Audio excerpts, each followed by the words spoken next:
Good evening, everyone. I call the March 10th, 2025 school board meeting to order. It is 6:01 p.m. We're in conference room C of the Fisher Administration Building at 12121 West North Avenue. Ms. Summers, please call roll. Mr. Morris. Here. Dr. Hoig. Here. Mr. Wadier. Here. Dr. Worley. Here. Ms. Heimer-Walland. Here. Mr. Meyer. Here. Dr. Jessup Binger. Here. We do have quorum this evening. Thank you, everyone, for being here and online tonight. We will begin with an opportunity for public comment. Members of the Wauwatosa School Board value the input of students, parents, staff members, and community members. The board's regularly scheduled meetings provide an opportunity for opinions and concerns to be expressed publicly. The board values all comments and will respectfully consider this input in decision-making. The board requests that individuals limit their comment on each item to 3 minutes. Following any comment, an individual board member may respond on the issue raised. However, it is not the intent of the public comment portion of the agenda for the board to enter into debate with a member or members of the community. Because non-agenda items are not publicly posted in advance, no action will be taken on public comment regarding non-agenda items this evening. Mr. Morris, if you can plan to do a 3-minute timer, and Dr. Hoig, if you can note our 30 minutes. Is there any public comment this evening? Hi, Sarah Loran, 2445 North 91st Street. I'm coming to public comment for the third time since 2023 to voice my opinion about how Wauwatosa elects school board members. In January of 2024, I presented a petition as per the state statute signed by over 500 Wauwatosa residents to have the question placed on the ballot. Should the current system of numbered Wauwatosa school board seats be changed to a purely at-large system? Yes or no? As you are aware, the election of Wauwatosa school board officials is done by an at-large election with a numbered post system. The at-large seats are numbered and candidates compete for each numbered seat. The seats are citywide and not specific to an area of the district. A yes vote to this referendum would eliminate the numbered vote system and change it to a strictly at-large election. An at-large seat is one that represents the entire city and gets voted on by everyone. Of the over 400 Wisconsin school districts, there are fewer than 5 that do not elect their members strictly at large. In 1994, Wauwatosa voted to change from a purely at-large election to the numbered post system. If this referendum passes, it would reverse that change. I decided to bring this issue forward out of my concern in previous elections that some school board candidates ran uncontested for their seats while other seats were contested. In fact, in the last 10 school board races, only 2 have had all the seats contested.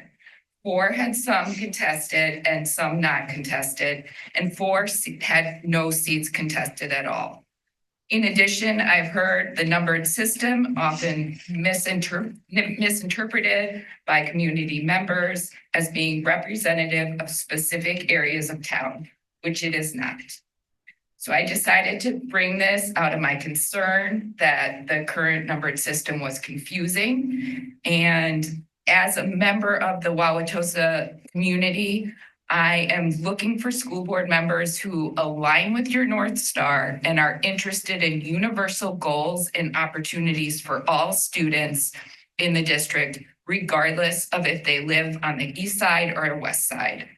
And as a constituent, I want to hear from all the candidates. If this system is adopted from the community, I expect to have information from all candidates and hope it will also encourage diversity by attracting more people to run and serve on the board. And it is my understanding, Dr. Means, that today or by today, the school district was going to put some information on the website. Yes, we were a little delayed, but by the end of this week, we will definitely have information that community members can be better informed about the referendum that's on the ballot. Great, thank you. Yes, ma'am.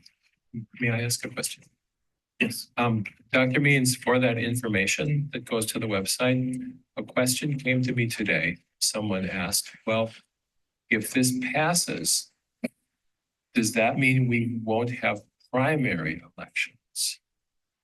And my answer was, well, that kind of information would be helpful because somebody did ask me today. So if we have 4 open seats this spring, what if 9 people filed papers? Would there be a primary? And I don't. answer. If we're providing it, Mr. Meyer, I can tell you that. so I'm sure you can, but I'm not promoting either way. I'm just saying if we're going to put information up, that is a question that was presented to me today. Right, and so that is actually a state statute. And so if there is a tie, this, it would be, if we have more than 2 people like running for each seat, like if it's 3 seats available and there were 7 people running, then there would be a primary and all the people would run in the primary. And another question that I saw in the media for other school districts in the past is that 3 seats now are for 3-year terms and 1 seat is for the final year of a 3-year term. How would it work in that situation? That's also a state statute. That's, okay, that's fine. But people, By Right. Dr. Means Yeah. with all Okay. those actual state Okay, good. statutes and the answer. with those rules, because I'm not going to promote either way here. I'm not going to practice law and state statutes. So, and quote statutes, I'm going to say, these are interesting questions I've seen for informational purposes, but now we know people can read the statutes or they can read what Dr. Means puts on the website. Yeah. Okay. There's also a statute if there's a tie, Oh, okay. then it would go to a draw. But yeah, but I was glad to find all those statutes. Because don't have to make it. Dr. Loran, Yes, sorry. you muted. Thank you for your work on putting this. Anyone who's gathered signatures knows that it's a lot of work. To do this where you're just trying to put a question out for the community to consider and to get 500 signatures on that is a lot of work. So thank you. Thank you for doing everything you've done to call this important question for our community, and also happy birthday. Thank you and thank you. And I don't know, I hope it inspires others if they see things that don't feel right to make a change, to advocate for a change. So, and I hope the community does read what's on the website and gets the information and makes the decision that feels right for them. So thank you. Thank you for your service. Anyone else in the room this evening have any public comment? Seeing none, Jamie, anything online? There are no hands raised. With that, we will close our public comment for the evening. We will next move into our consent agenda. Are there any items in the consent agenda which board members would like to remove for separate discussion and action?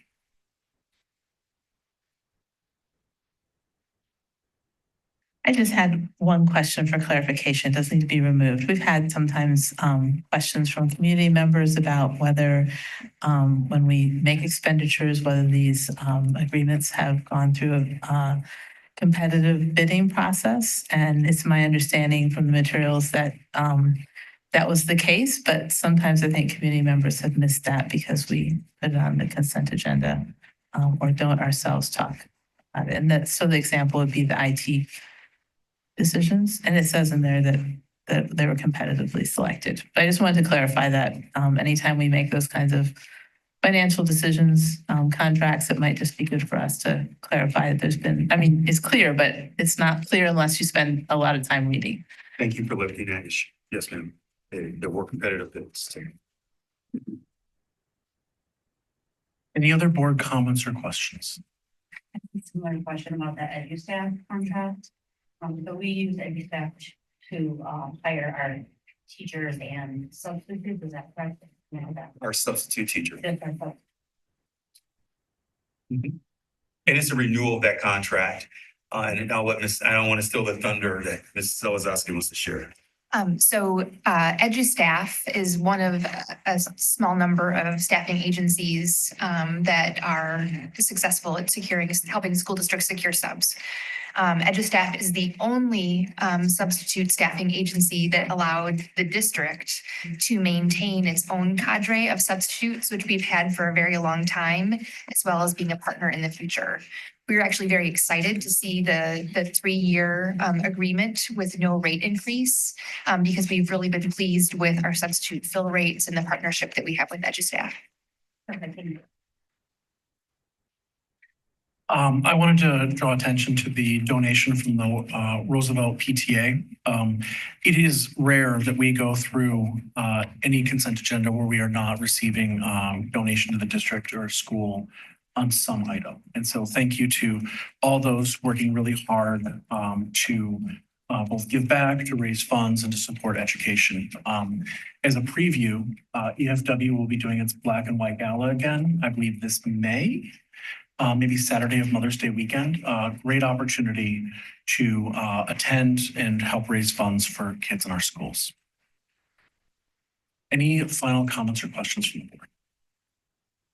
Ms. Summers, please call the roll. May I have a motion? I think I'd been doing this long enough, I would have forgotten. I would have forgotten the motion. May I have a motion to approve the consent agenda?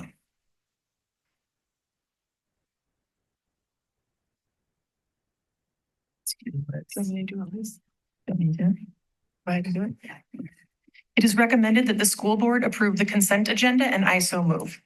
May I have a second? Second. Thank you. Please call the roll. Mr. Morris, Yes. Dr. Hoyt, Yes. Mr. Wadier, Yes. Dr. Worley, Yes. Ms. Hammer Walland, Yes. Mr. Meyer, Yes. Dr. Jessa Banger. Yes. The consent agenda passes.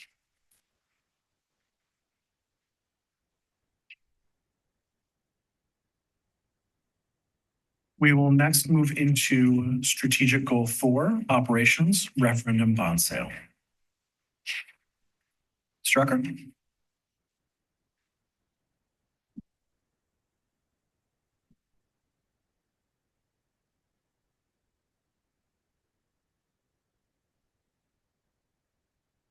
So we will be selling our bonds for a referendum, the first portion of those a week from tomorrow, the 18th. We got some really good news today. If anyone follows Moody's, which I would be surprised if anybody did, but there was a press release from Moody's today. They affirmed our AA1 rating. So what that means is we're among the top 5% of school districts in terms of credit rating. This is, equivalent to like your home credit rating. Mr. Ecker, before you continue, can you just unpack what the process is for achieving that rating and what were factors that led to us retaining our AA1 status? Yeah. So before you go to sell bonds, there's lots of what they call due diligence to do. One of those pieces is generally an interview with Moody's.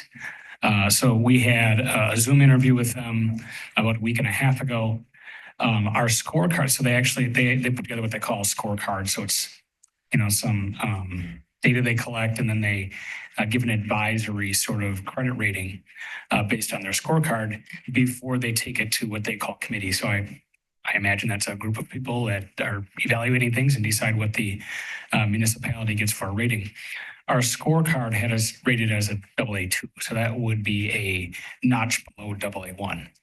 After the interview, in particular, they highlighted our plan for the future, in that what was very important to them is that we had a 5-year plan and that we're going to be showing surpluses for the next 5 years to rebuild our fund balance. That in large part retained our AA1 rating. Had we not been able to present that, and in particular show something the board had affirmed via a board meeting, we likely would have dropped to AA2. In fact, they highlighted we'll be taking out the second portion of our bonds likely next fall. Again, one thing they'll be looking at is, are we hitting those marks? Just a couple highlights in their press release. Again, the AA1 issuer rating reflects what they call the district's affluent and growing tax base by being near Milwaukee, and the full per capita value is $215,000. That's one of the metrics they use on a per capita basis. They also noted that while the district will post another operating deficit this year, which has been approved in their understanding, it would still, that the voters having approved the operating referendum is highlighted as eliminating the deficit going forward and adding to the fund balance. So again, that's just what's in their press release and affirming the sale. So the sale will happen next Tuesday. There's actually a number of sales. There's about 5 sales this week, including Wanakee, Kaukauna, Whitnall, and a couple others. I think we're the only one on the 18th. There's some strategy in that, and that will be hopefully the only Wisconsin district available for someone to buy as an investment on Tuesday. As a reminder, what we budgeted in terms of interest is 5.5% average over the 20 years. In January, there were 2 bonds that sold, the one to Lake Mills for about $45 million, and that was a 4.34% interest rate. And more recently, Holman at the very end of January was a $25 million sale at a 4% interest rate. Later this week, I'll know what some of these ones that are selling this week got, but I am hopeful that we'll be below the 5.5%, and that would result in interest savings then for the district. So board members, as you know, we have a special board meeting scheduled for March 18th to listen to school growth plans, but we will have to place on that agenda action to approve. Can you just walk us through that? There's sample language in the agenda, in the agenda as an attachment today. Frankly, it's lots of verbose legalese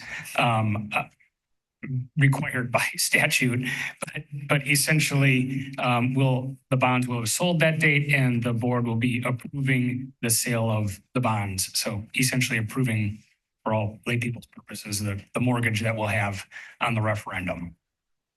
Thank you. Mr. Meyer. Mr. Ecker, I am not Moody's, and I am not qualified to think like Moody's. And I don't speak for Moody's, but for the province of my chair, I say I believe that you had a lot to do with that notch up from AA2 to AA1. So I want to say thank you. Thank you.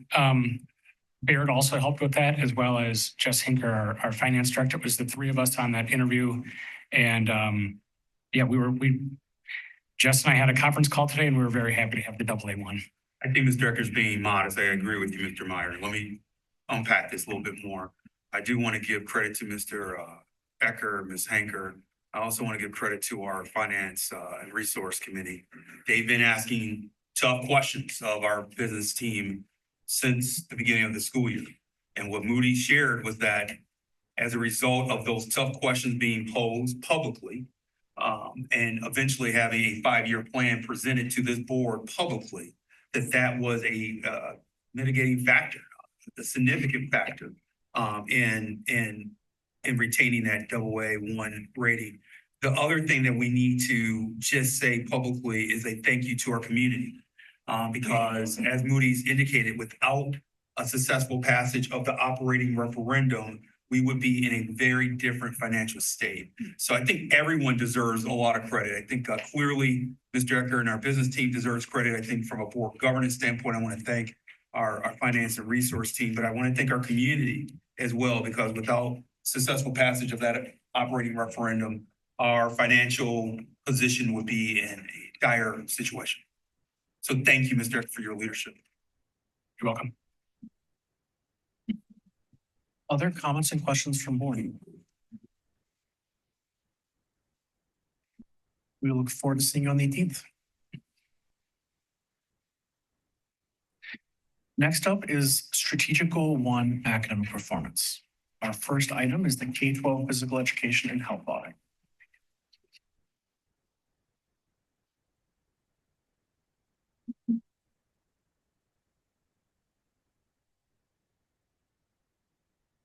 Hello, everybody, and good evening. Jessica Ebert, Director of Curriculum. I'm joined here tonight by several individuals who I will introduce shortly. We are here to discuss two critical curriculum audits conducted in the fall of 2024.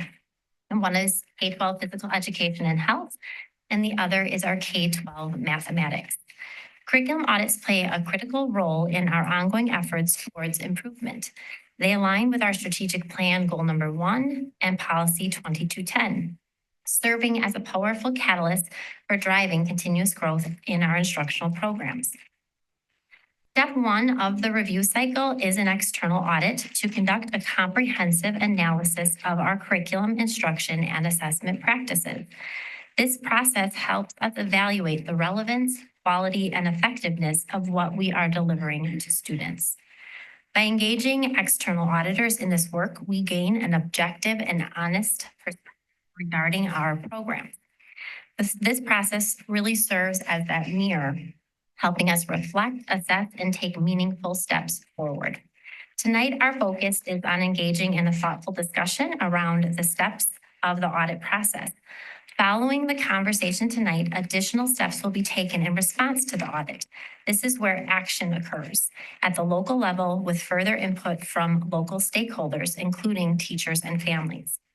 For those seeking additional information just regarding those audits, the full reports are also available on our meeting agenda. And we really just look forward to starting this productive dialogue around these two content areas, considering the audit findings and exploring how they will shape really that next step of strengthening curriculum instruction in Wauwatosa. I'm going to start with our first audit, which is our K-12 physical education audit. And I'm joined here by Dr. Nicole Marble and our auditor, Dr. Brock McMullen, who is joining us virtually. Dr. McMullen serves currently as an associate professor in the Department of Exercise and Sports Science at the University of Wisconsin-La Crosse. Really, for more details on his biography, that's all included in the executive summary. I'm going to turn it over to Dr. McMullen so you can hear a brief introduction from him, and then we'll turn it over to you for questions and comments. So, Brock, go ahead. You can take it away. All right. Thank you all for your time tonight. Thank you to the school board for having me. Thank you to Jessica for your work and collaborating with me over the last several months. So like Jessica said, I am a professor here at UW-La Crosse where I direct our physical adapted and school health education program. I've been in this role as a director for the past 2 years, and I've been at UW-La Crosse for almost 7. And before that, I was a physical education teacher and adapted physical education teacher. So again, like Jessica said, you can read more about my bio within the report, but within the report, there are a few things that I want to highlight and that we can discuss tonight as you all see fit. And again, we collected a lot of data from parents, students, teachers, as well as administrators. But the 4 areas that I particularly want to highlight as places or areas that I see that could be improved based on my recommendations are ensuring that the school district, all the schools, K-12, have a sequential and comprehensive curriculum. It's something that flows from kindergarten all the way to 12th grade. So within my recommendations, you'll see that there is a general suggestion to remap and restructure the curriculum to align with professional standards. The next recommendation that I had was particularly in regards to how students with disabilities were provided with their physical education services. My biggest concern was at the secondary level, where students with disabilities were not necessarily offered appropriate placement opportunities in regards to their physical education services. The high schools had what was called unified physical education, where kids with disabilities were educated with their non-disabled peers. But as you can see in my report, that may not be the most appropriate setting for students. The next suggestion that I had was having a more consistent implementation and data tracking procedures concerning the high school physical education opt-out policy, where students are able to opt out of a physical education class and substitute that maybe with a club or a sport where physical activity is their primary purpose. But you can see within the report towards the end that the opt-out data is somewhat inconsistent in terms of how students used it, but then also the purposes behind why students used that opt-out policy is just, again, generally speaking, the opt-out policy is a concern of mine. It would be a concern of mine across all states and all school districts that would use it.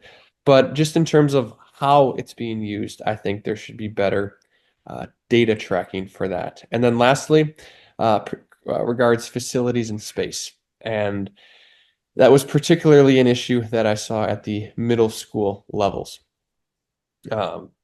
where multiple classes were being taught in one gymnasium, where you maybe had the appropriate space for maybe 30 to 40 kids, but instead we had 60 to 70 kids being educated by one, sometimes two teachers, which presented obvious behavioral challenges and then struggles for the teacher. But overall, though, there were many positives that I do want to mention, and that was where all the classes that I visited, okay, all the classes that I visited, whether it be at the elementary, middle, or high school, teachers had a great relationship with students. And even though there wasn't consistency across the board at the schools, all teachers in all the classes that I saw communicated to the students, these are the day's objectives. This is our learning focus. And they based it off of either our national standards or our Wisconsin standards. So there are definitely some positives that I wanted to highlight and some great things that I saw.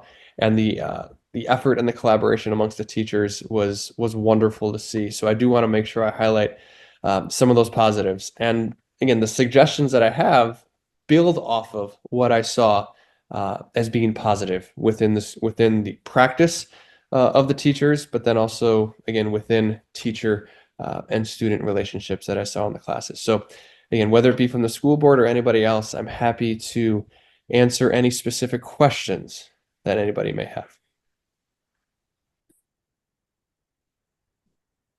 Questions and comments from the board? Dr. Worley. Yeah, thank you for your work on this and for the report. Could you give us a little bit, with your concern about how the kinds of less restrictive spaces for our students in special education, how do other school districts navigate students feeling included in gym classes, like the goal of our unified gym classes, while still getting the kinds of supports that they need in those spaces? What's the best place to fall there?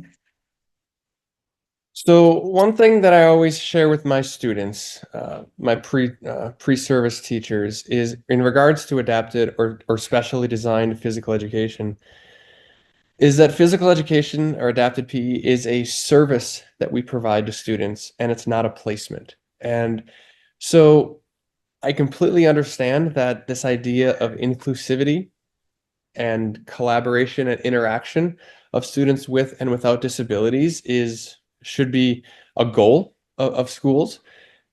It's important to understand, however, that that may not be the most appropriate placement option for a student with a disability. And that may be because of behavioral issues. It may be because of cognitive or physical limitations.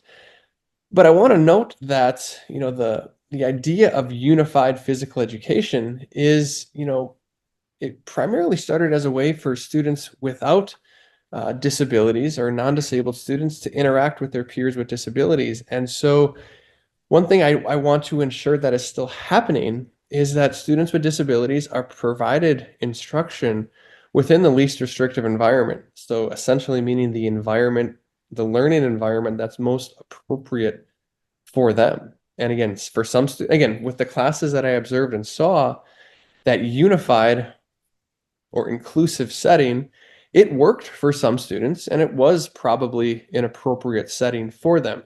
However, there were some students that it was clearly not the most appropriate setting, and there was, at least from my observation, again, I was there for one day, but it didn't seem like they were getting much of an educational benefit out of that. So to answer your question about how do other schools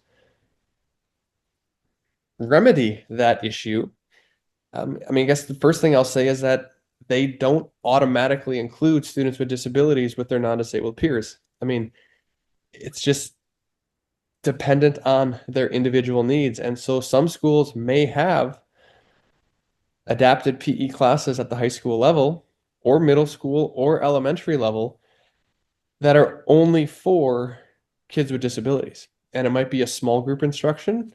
It might be medium group. I mean, 10 to 15 students, depending on the size of the school and the number of students. But ultimately, what I'm trying to highlight here is that schools should be providing multiple placement options for students with disabilities that fits their their least restrictive environment in order for them to be able to meet and make progress towards their IEP goals. Okay, so thank you. That makes sense. And it's not necessarily not having unified, it's making sure there is an option that meets the needs of students who need a better environments that are in special education.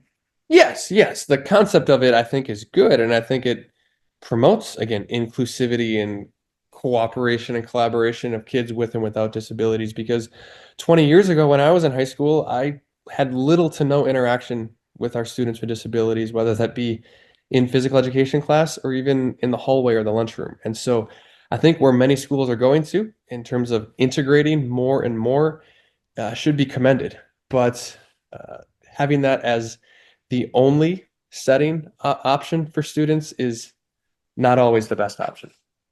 Thank you. Thank you, Dr. Worley. Other questions and comments? Mr. Wood here. Just to kind of build on what Dr. Worley had asked about, so we've got both the adaptive physical education listed as both a strength and a concern or weakness. And I understand that we're saying it's a strength at our elementary level and a concern at the secondary level. What are some of the things like specifically that we could look to from one program to the other to say, here's where you're giving a good grade on the elementary version.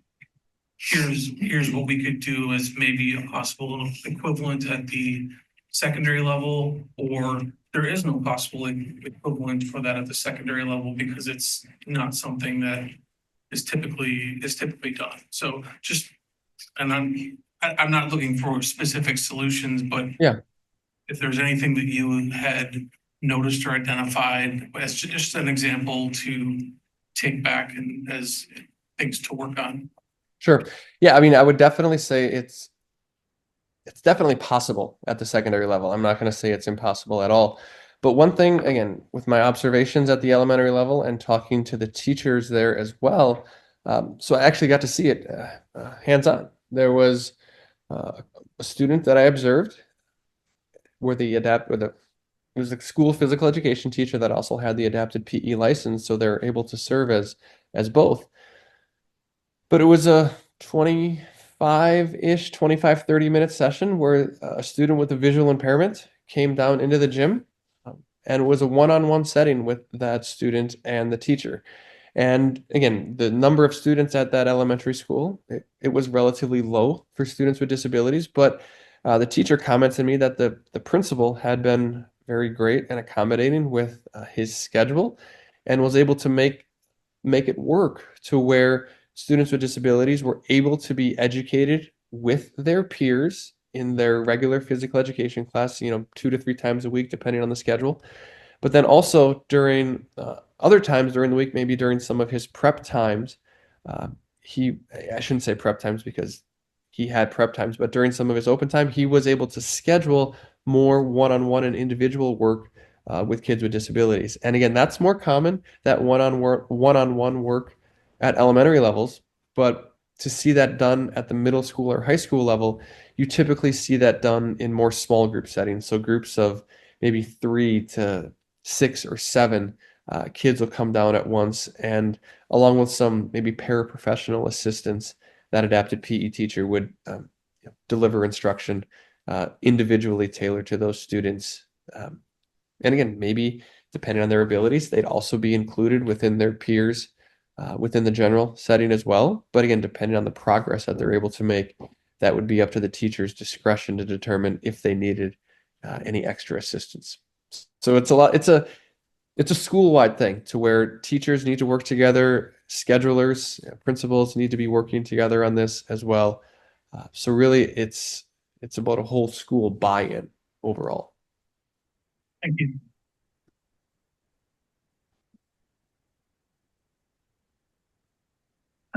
I have two questions for you.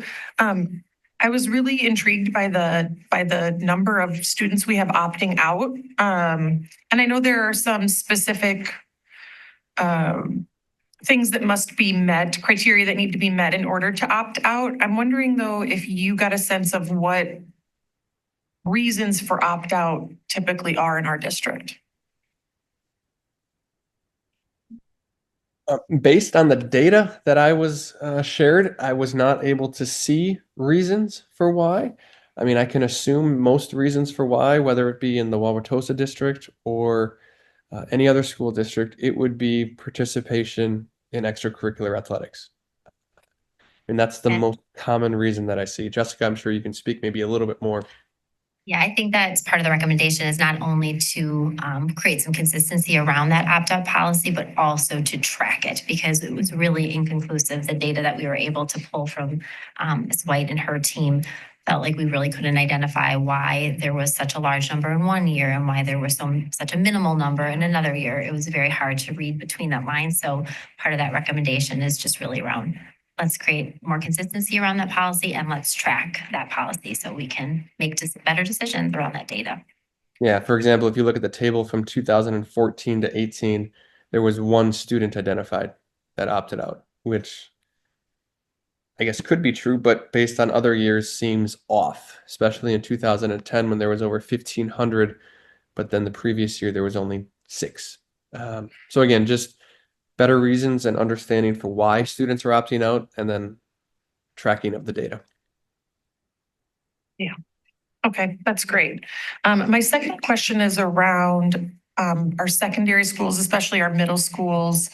I recognize that we have some shortcomings in our facilities. And I'm hoping the audit will then be elevated to that committee that's going to be meeting soon to be talking about and thinking about our secondary schools.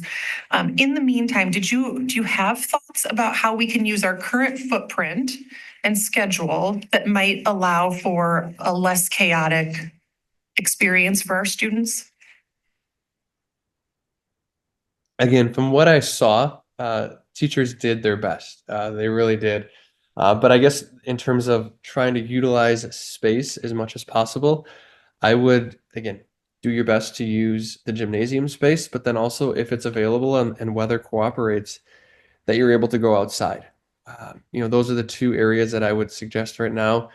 If possible, incorporating any sort of physical fitness aspects, if there's a fitness center that's able to be accessed.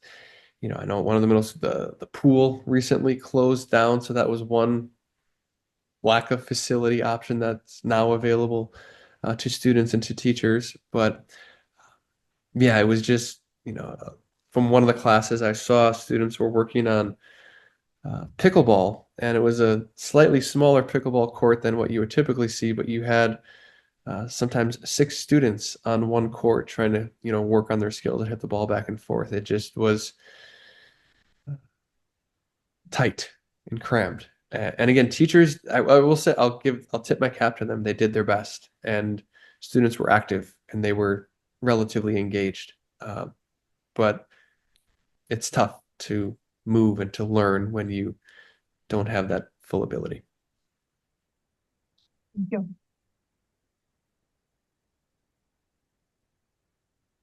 Other comments or questions?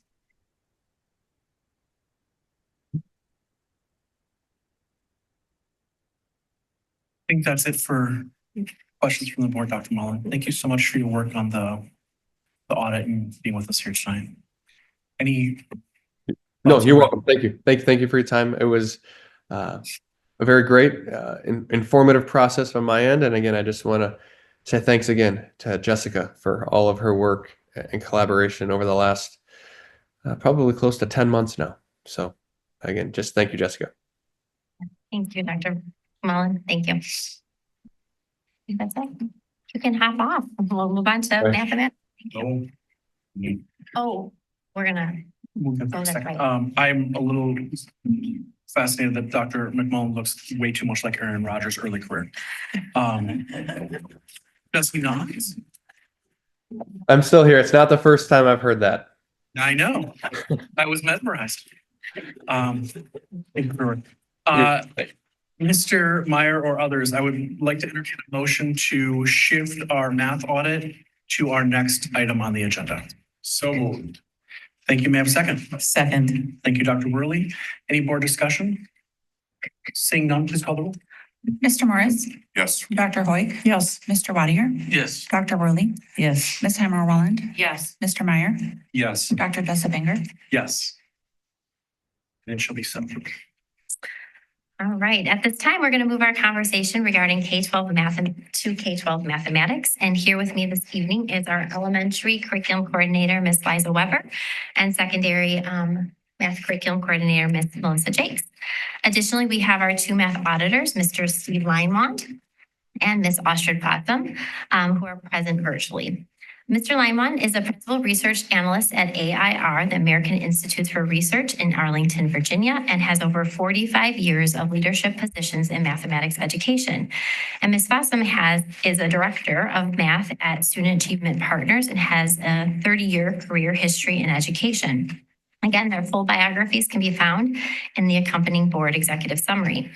Before hearing from our auditors, I'd like to make a statement publicly and correct some misconceptions that may have been communicated via social media. The audit does call attention to a recommendation in which to eliminate tracks in sixth grade.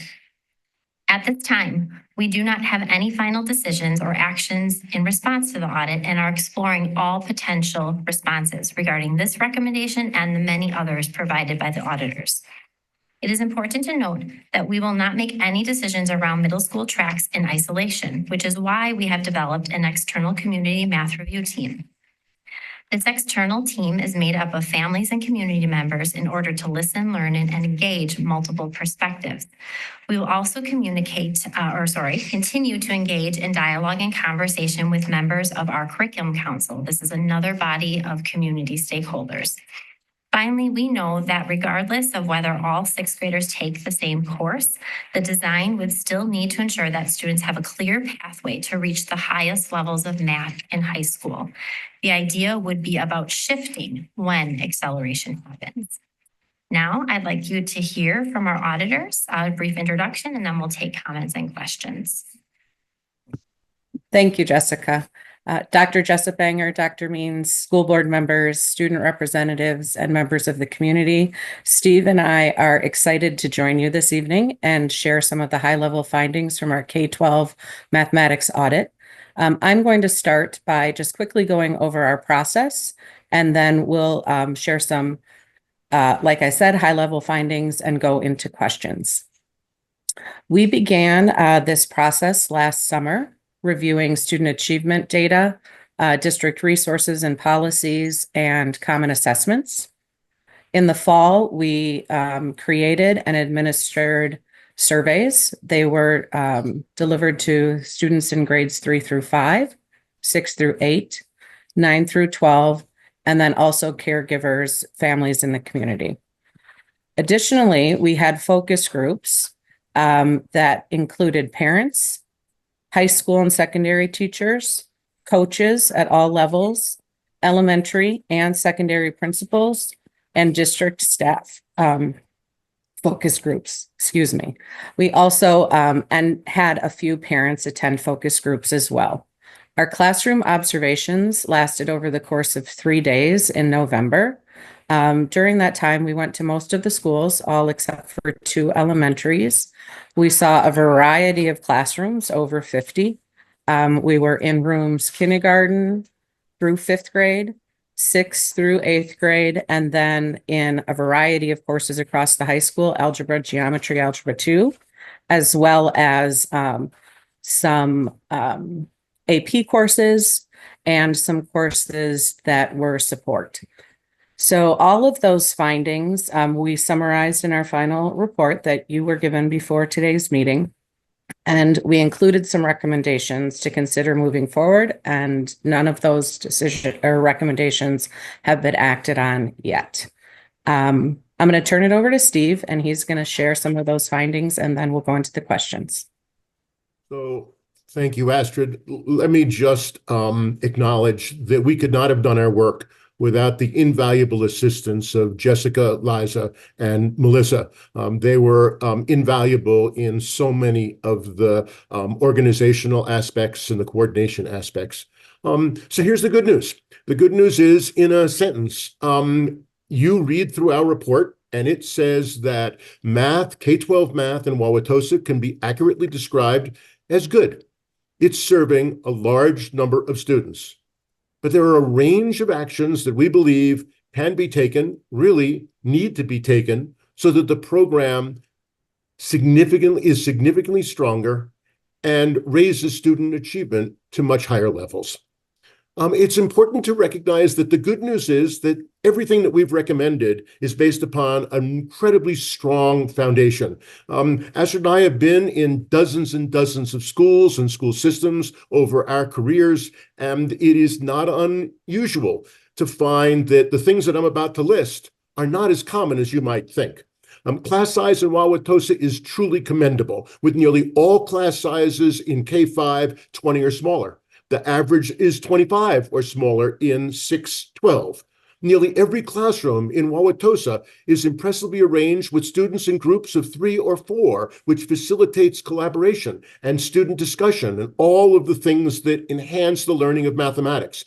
There are no classrooms that we saw where students are locked into rows, just regurgitating mathematical procedures. The amount of time that's allocated to math is as high as 70 minutes at the elementary level per day. That is essential and important. It is hard to do any of these things when you have less than an hour a day. Middle school, 70 minutes a day, and high school, slightly more problematic at 50 minutes a day, but it's better than 45. And to the degree that we can work the two high schools and find ways to bump it to 60 minutes a day without disrupting the schedule, I think that that makes a big difference. There is a cadre of 612 mathematics coaches who are effectively deployed, and we believe play a key role in supporting the teaching and learning of mathematics.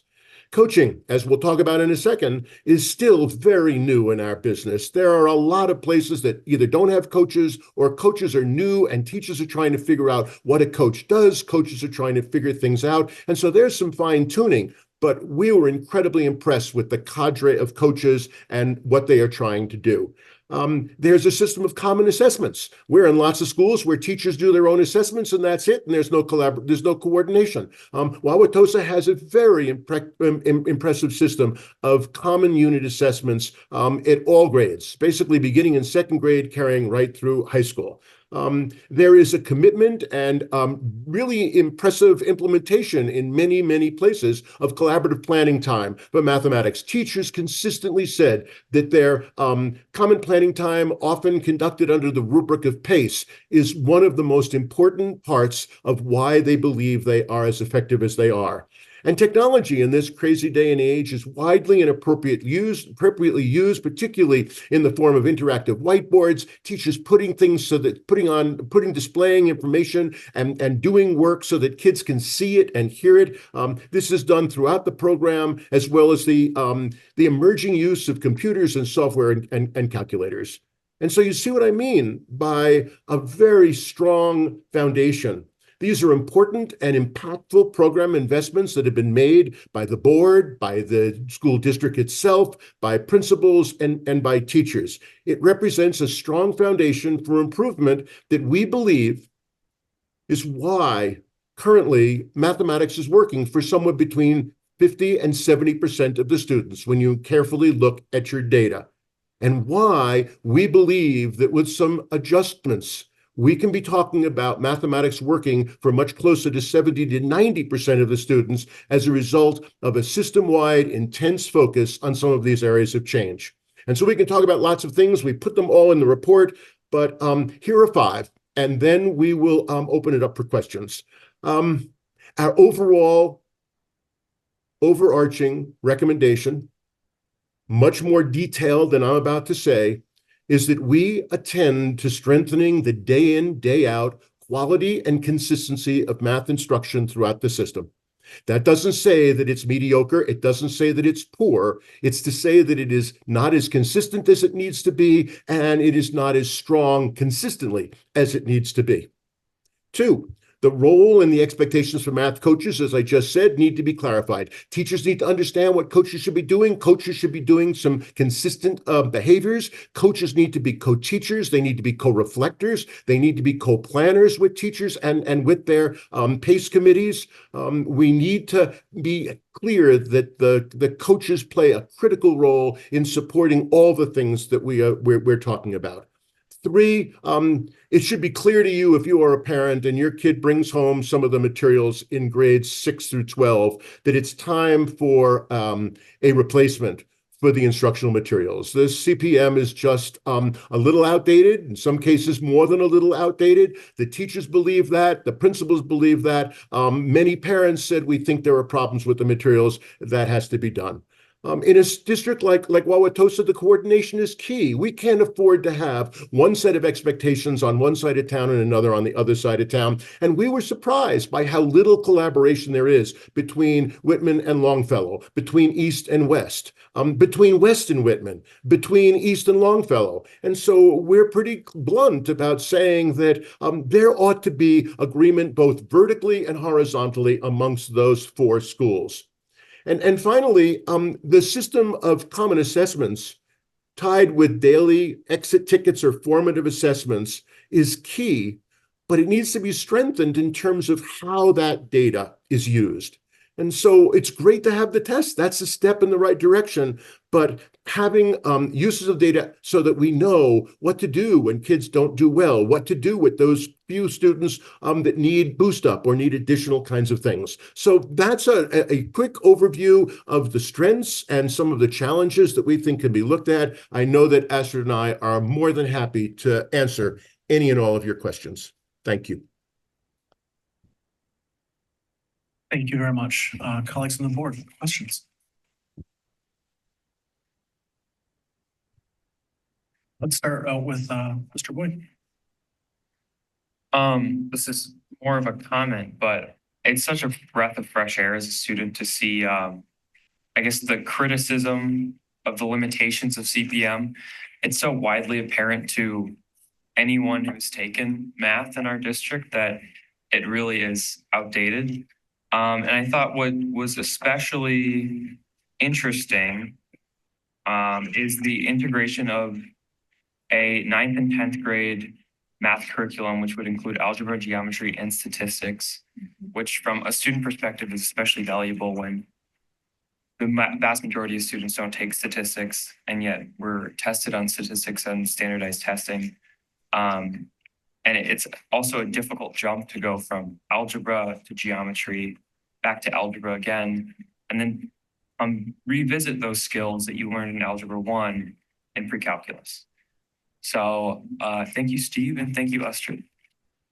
So we would only say that there's nothing that warms an auditor's heart more than when somebody tells us that we have validated their feelings and their perceptions. So thank you for that. But as a student, you play a critical role in the next few months of advocating for, fighting for what you just described as the changes in 9th and 10th grade over the next 2 or 3 years, if not sooner, and of the move toward integration. We feel very strongly about that. We think that a lot of the teachers feel very strongly about that, and it really is going to need the central office administration and the boards okay. So thanks very much. Before I go to Mr. Wadier, I want to pause a little bit on this because I grew up in an era where we did sit in rows. We did not speak unless spoken to. There was no collaboration. So math instruction looks a lot different now. When I read that, I took a deep breath and I was like, I don't even know what this means to kind of weave together algebra 2, geometry, statistics. Can you talk a little bit about that? Because I think that's going to be a question that we have come up from our community quite a bit. Because it's different than how most community members likely learned within the classroom as children themselves. Can you share a little bit about where that recommendation came from, what you learned, and any other context you can provide, and how it will lead to better outcomes for kids in our schools? So let me start and then turn it over to Astrid, because we've both been asked this question many times. Number one, we need to recognize that K-8 mathematics is an integrated program, that in every year from kindergarten through 8th grade, we are doing number, algebra, measurement, geometry, statistics. It is integrated because the connections between and among those areas is absolutely critical for learning. You can't do the statistics unless you have some of the number understanding. You need the geometry to handle some of the ways in which we ask students to picture the algebra. And so the United States is unique amongst all the countries in the world that has this, I will call it, obsolete and untenable and underperforming algebra, geometry, algebra 2 situation where 3 years of math and we demand algebra 2, despite the fact that a whole lot of algebra 2 has no real value for many of our students. We propose that, well, if 7th and 8th grade work as an integrated program, so 9th grade, we have an integrated program. We know that we have focused far too much on pre-calculus in a world where about 35% of our students will need calculus, but somewhere closer to 50%, if not more, and all citizens need the statistical understanding. And we can go back to the pandemic and we can do lots of other examples about how the lack of statistical understanding in this society is problematic. So I'm gonna leave it at that and suggest that that's where that comes from and why we think that it is incredibly important. Astrid? Yeah, I would add that Steve and I are both working nationally on AGA recourse sequencing and more data integration in high school courses. So moving now probably to an integrated path is actually going to put you all in a better place, because I have a feeling that this is going to finally be the way things go. It's taken a while. I want to say one other thing about, so I took math 20 years ago or 30 years ago or 40 years ago. Mathematics from about 1950 to 1990, 95, no matter what we said, was about sorting students out. It was about some have it and get promoted, some don't have it and they get delayed, they get hurt by the whole process. Since 1995, there's this understanding that the world of work, the citizenry, and all require a depth of understanding of mathematics that's just much more important and much deeper than ever before. And so a program that continues to sort students out as opposed to empower all students is problematic. Many of you are well aware that some of you loved algebra and hated geometry. There was something about geometry, it just didn't work. That side of your brain didn't function well with it. You couldn't wait to get back to algebra. And others of you hated algebra, but thank God for geometry because it saved your life. And you walk around now saying, geometry changed my whole attitude about things. Well, now add in statistics and give kids a chance to succeed in one or two of those three areas, if not all three. And it changes outcomes in important ways. And we could talk about this for hours, but hopefully that's a reasonable answer to a very important question. I'm excited about your level of energy for math. This is outstanding. Well, my energy is because I've been in Santa Fe since last Wednesday doing some talks, but mainly playing. We were out in Taos yesterday. I mean, you don't need to know all this detail, but as soon as I'm done here, we're going out for one last dinner before we head back to Washington, D.C. It's easy to be energetic when you've been on vacation.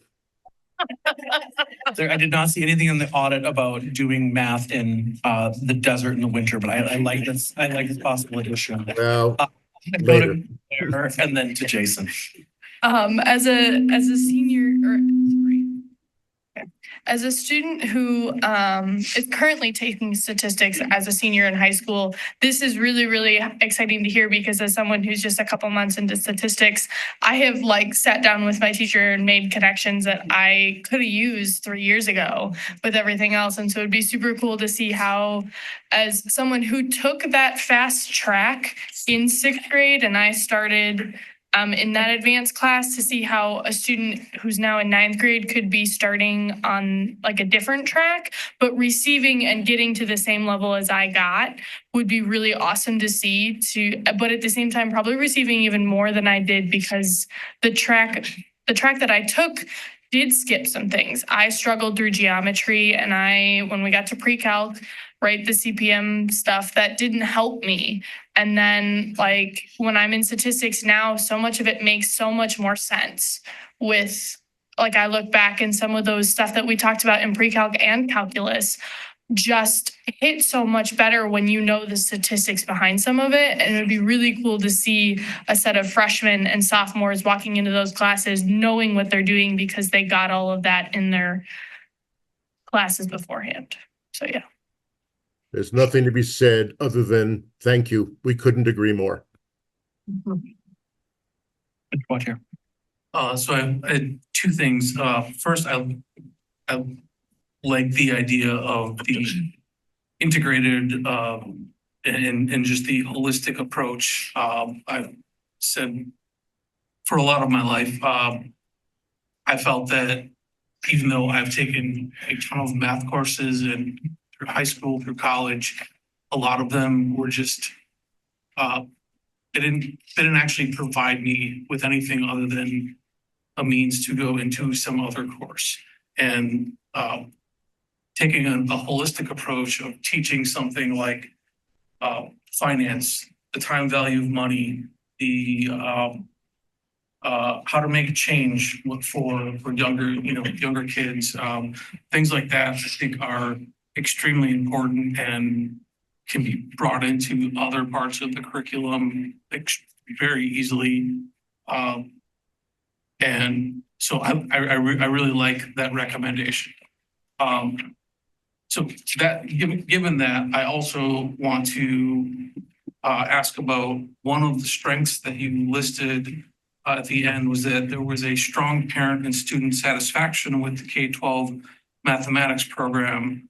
But we're kind of talking about a pretty big overhaul here. So I'm just curious what was the source of that data and how was it collected? Because that if the overall feeling is that they're happy with what they have, then if we get what you're suggesting implemented, boy, is everyone going to be ecstatic.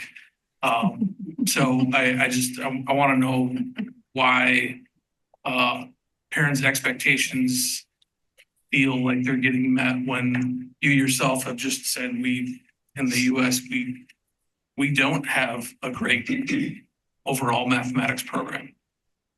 So that's another great question. I mean, we did not ask specific questions to the parents about what things you would like to change. We did not ask questions about, would you like to see this? Would you like to see that? They were much more general questions. They were, how do you feel math is serving your son or daughter? How do you feel your son and daughter is doing in mathematics? And that's where you had, I mean, as you see in the charts and the data, you had somewhere around half the parents fairly satisfied with what was happening. I don't think that is saying that they don't want to change, that they think that the way it's being done is right just because they believe it's serving their students. I think that the arguments that we're making, the things that the students on the board are saying, all argue for an openness on the part of even parents who are satisfied for something different. And there's no question, but the parents who are unsatisfied say very similar things to what you heard tonight. The CPM is crazy. They don't know what to do with it. They think the materials are problematic. The parents also would like to see their kids more engaged. There was parents that sit there and say, my kid is bored. It's easy to be bored when you are factoring trinomial expressions that no one on the planet does and that everybody does with technology today. It's harder to be bored when we're going to talk about, so how did this change? Did it change in a linear fashion, in a quadratic factor? Did it get bigger and then slow down? Did it get smaller and then speed up? I mean, is it exponential? Those are the kinds of ways that you're focusing on a conceptual understanding of functions as a mathematical tool for change that we don't get to, and it's not on most of the tests. And so that's what we hope gradually will emerge, and it is in different materials that high schools and middle schools are using around the country right now. Thank you. I would also add, I don't know the number off the top of my head, but I do feel like we had about 800 maybe parent responses or something. So this was, administered in an email through the Wauwatosa newsletter, I believe, as well at the end of the week in October. So families had the option to click into the survey and take it that way. So you would say a statistically large sample enough to, if someone were to take all the statistics and apply to it, that's essentially you've taken the thing. Important. And you've used it. As the student suggested about wishing that she had some of her AP Stat at an earlier stage, you know that, in fact, the sample is clearly large enough. The question is, was it random? And that is an open question that we're not able to answer. Fair enough. Dr. Hoyk. I have two questions for you. My first is around the elementary win time. It's interesting because we recently met with many of our elementary school teachers or school principals, and they talked about their school growth plans. And a lot of them were touting win time as a reason why they're moving student academic growth forward. I get a different sense perhaps of how it's being used in what you reported. I'm wondering if you can elaborate on that. Master, do you want to start with that? Sure. In the instances where we saw it, I believe it was only twice, 2 or 3 times maybe. And students, and we didn't count this as part of the classroom data, students were working individually, independently on kind of like skill review. And it didn't seem that it was like super high leverage. There were also students up at the chalkboard or whiteboard, just kind of doing a competition on answer getting. And it felt like if you've been given this gift, and maybe we are making a generalization just in the few times that we saw it, of an extra 20 minutes, 30 minutes of real intensive time to work on foundational and supporting ideas that are going to help with core instruction, that students should be maybe in small group with teachers, rotating through that, playing games that are going to build conceptual understanding, building into fluency, and that the content at the time is connected to the core concepts that they're working on. For students that are taking a little bit longer to become fluent and to, really build their numeracy and number skills, it can be difficult to be in a unit in your regular instruction that doesn't match your like second time doing math during the day. If they can somehow be paired a little bit, so that they're working on kind of like the foundational or ideas and the progression that lead into the content during the core instruction, that would really help bolster that time. And I do believe that the principals are, they're looking at this win time as something that could be a high leverage strategy. We've built it into our time, and we're working to kind of catch kids, support kids, and build rigor for students that need a little bit more.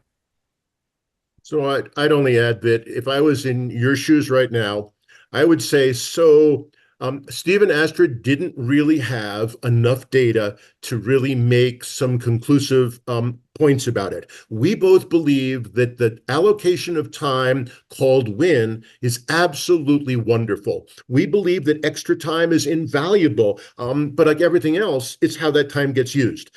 I would ask you to think about asking Jessica and Liza to identify 20 win classes randomly visited over 3 days and tell you what they saw, tell you whether or not the kids were actually engaged, whether they were doing meaningful stuff, whether they were growing, whether they were talking about it, or whether it was just absolutely mindless computer drill where, in fact, we saw one kid getting the answers on a calculator in order to enter them into the computer. And you well know that that's an abuse of that kind of time.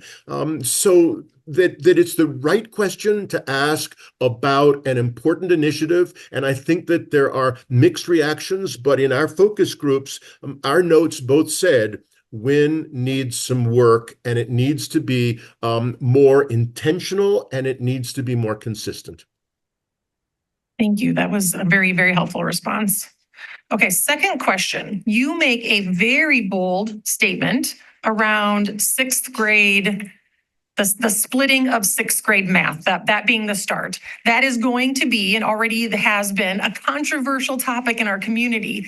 I would love to hear more about your thoughts on that and why your statement is, I mean, it is a very bold and direct statement that it is difficult and highly problematic that we do this in our district. And may I insert, in the context of moving sixth grade to the elementary buildings? Yep. That's a factor. I don't know. And So, can I, Steve, Keep one going. more is, and here's my context. I feel like in my lifetime, tracking saved me in many ways. And then in college, I studied underneath the preeminent national scholar on how bad tracking is in slowing down student growth across the board. And so I hold those two things, and I know parents feel like if my kid's not tracked, they're going to be bored and they're not going to meet their potential. So how, if we don't have, if we followed that guidance, how do we increase the likelihood that every kid meets their potential? So, this is the quintessential argument, debate, discussion in K-12 mathematics. Tracking is so easy. It feels so right. It's like kids learn at different rates, kids have different capabilities, and therefore let's sort them out, forgetting the fact that every teacher will tell you that the range in the top half and the range in the bottom half is gigantic and overlaps. That what we know is that we tend to track prematurely and ignore the fact that kids develop at different times and different rates. When it comes to this controversy, you notice we did not say detrack middle school. We said that it is absurd, without using that word, to ask all those fifth grade teachers to make determinations that affect students' lives for the rest of their lives. That a fifth grade teacher who may know math, may not know math, is basically interested in speed and accuracy and not depth of understanding, is making decisions about putting kids into an accelerated program with inadequate knowledge. We believe that if you are going to move sixth grade to middle school, it is essential that you move away from self-contained classrooms for at least fifth and sixth grade. And when you have people in fifth and sixth grade in those schools, then it changes things a little bit. You've got all the kids taking math in fifth grade and sixth grade with a math certified person or a math knowledgeable person, and then you can start talking about how you could split it. But why split it in all these different schools with different standards when everyone is feeding into two middle schools? And when you look at the curriculum, when you look at how one more year of kids being able to interact in, like you just heard from PE, kids interacting with a wide assortment of students, sixth grade is a great place to be not pushed and accelerated, but to be enriched. I and Astrid spend time all over the country helping teachers use enrichment to avoid some of the so-called boredom.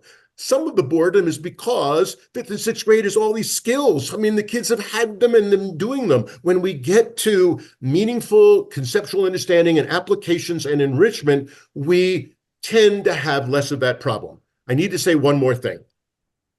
It saves people because there is this notion that the pièce de résistance of mathematics is calculus in high school. I am an upper middle class human being. I had a good education. I went to University of Wisconsin-Madison. I went to University of Madison-Milwaukee. I want for my own children the things I got. I believe that those kids need to have calculus as a leg up to be able to get into these institutions. And the answer is we could not agree more. Except in 2025, we're doing algebra in 6th grade, 7th grade, and 8th grade that we never did until sort of 8th grade and mainly 9th grade.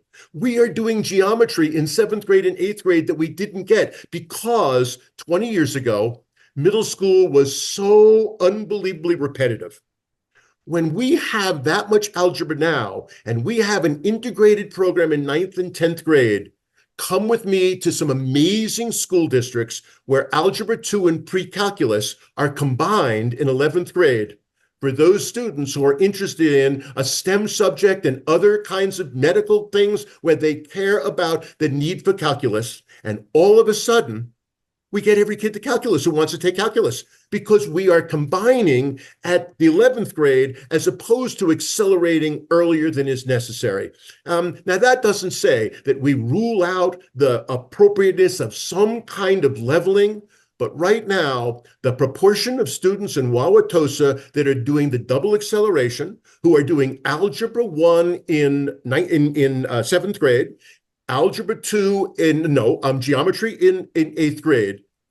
Ask those students, specifically have focus groups with those students and ask them what's happened. How many of those double accelerated students are still taking math as seniors? We are not adequately serving those students. What we are doing is serving parents who at cocktail parties run around saying, oh, my kid's double accelerated, my kid is brilliant, when many of those students are not so brilliant.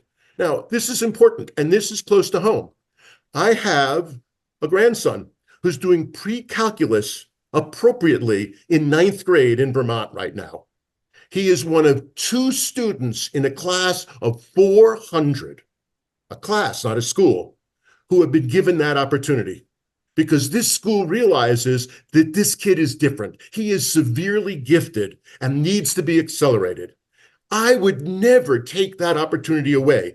I believe that there are students who are in 7th grade who should be taking Algebra 1, geometry, but it's not as many as currently is there. So yes, I get excited about this. This is an argument that I lose far more than I make. I know how controversial it is, but I think it needs a whole lot of careful discussion. We need to look carefully at the pros and cons. We need to recognize that the tracking as currently exists privileges kids at the expense of other kids. And there's no nice way to describe that.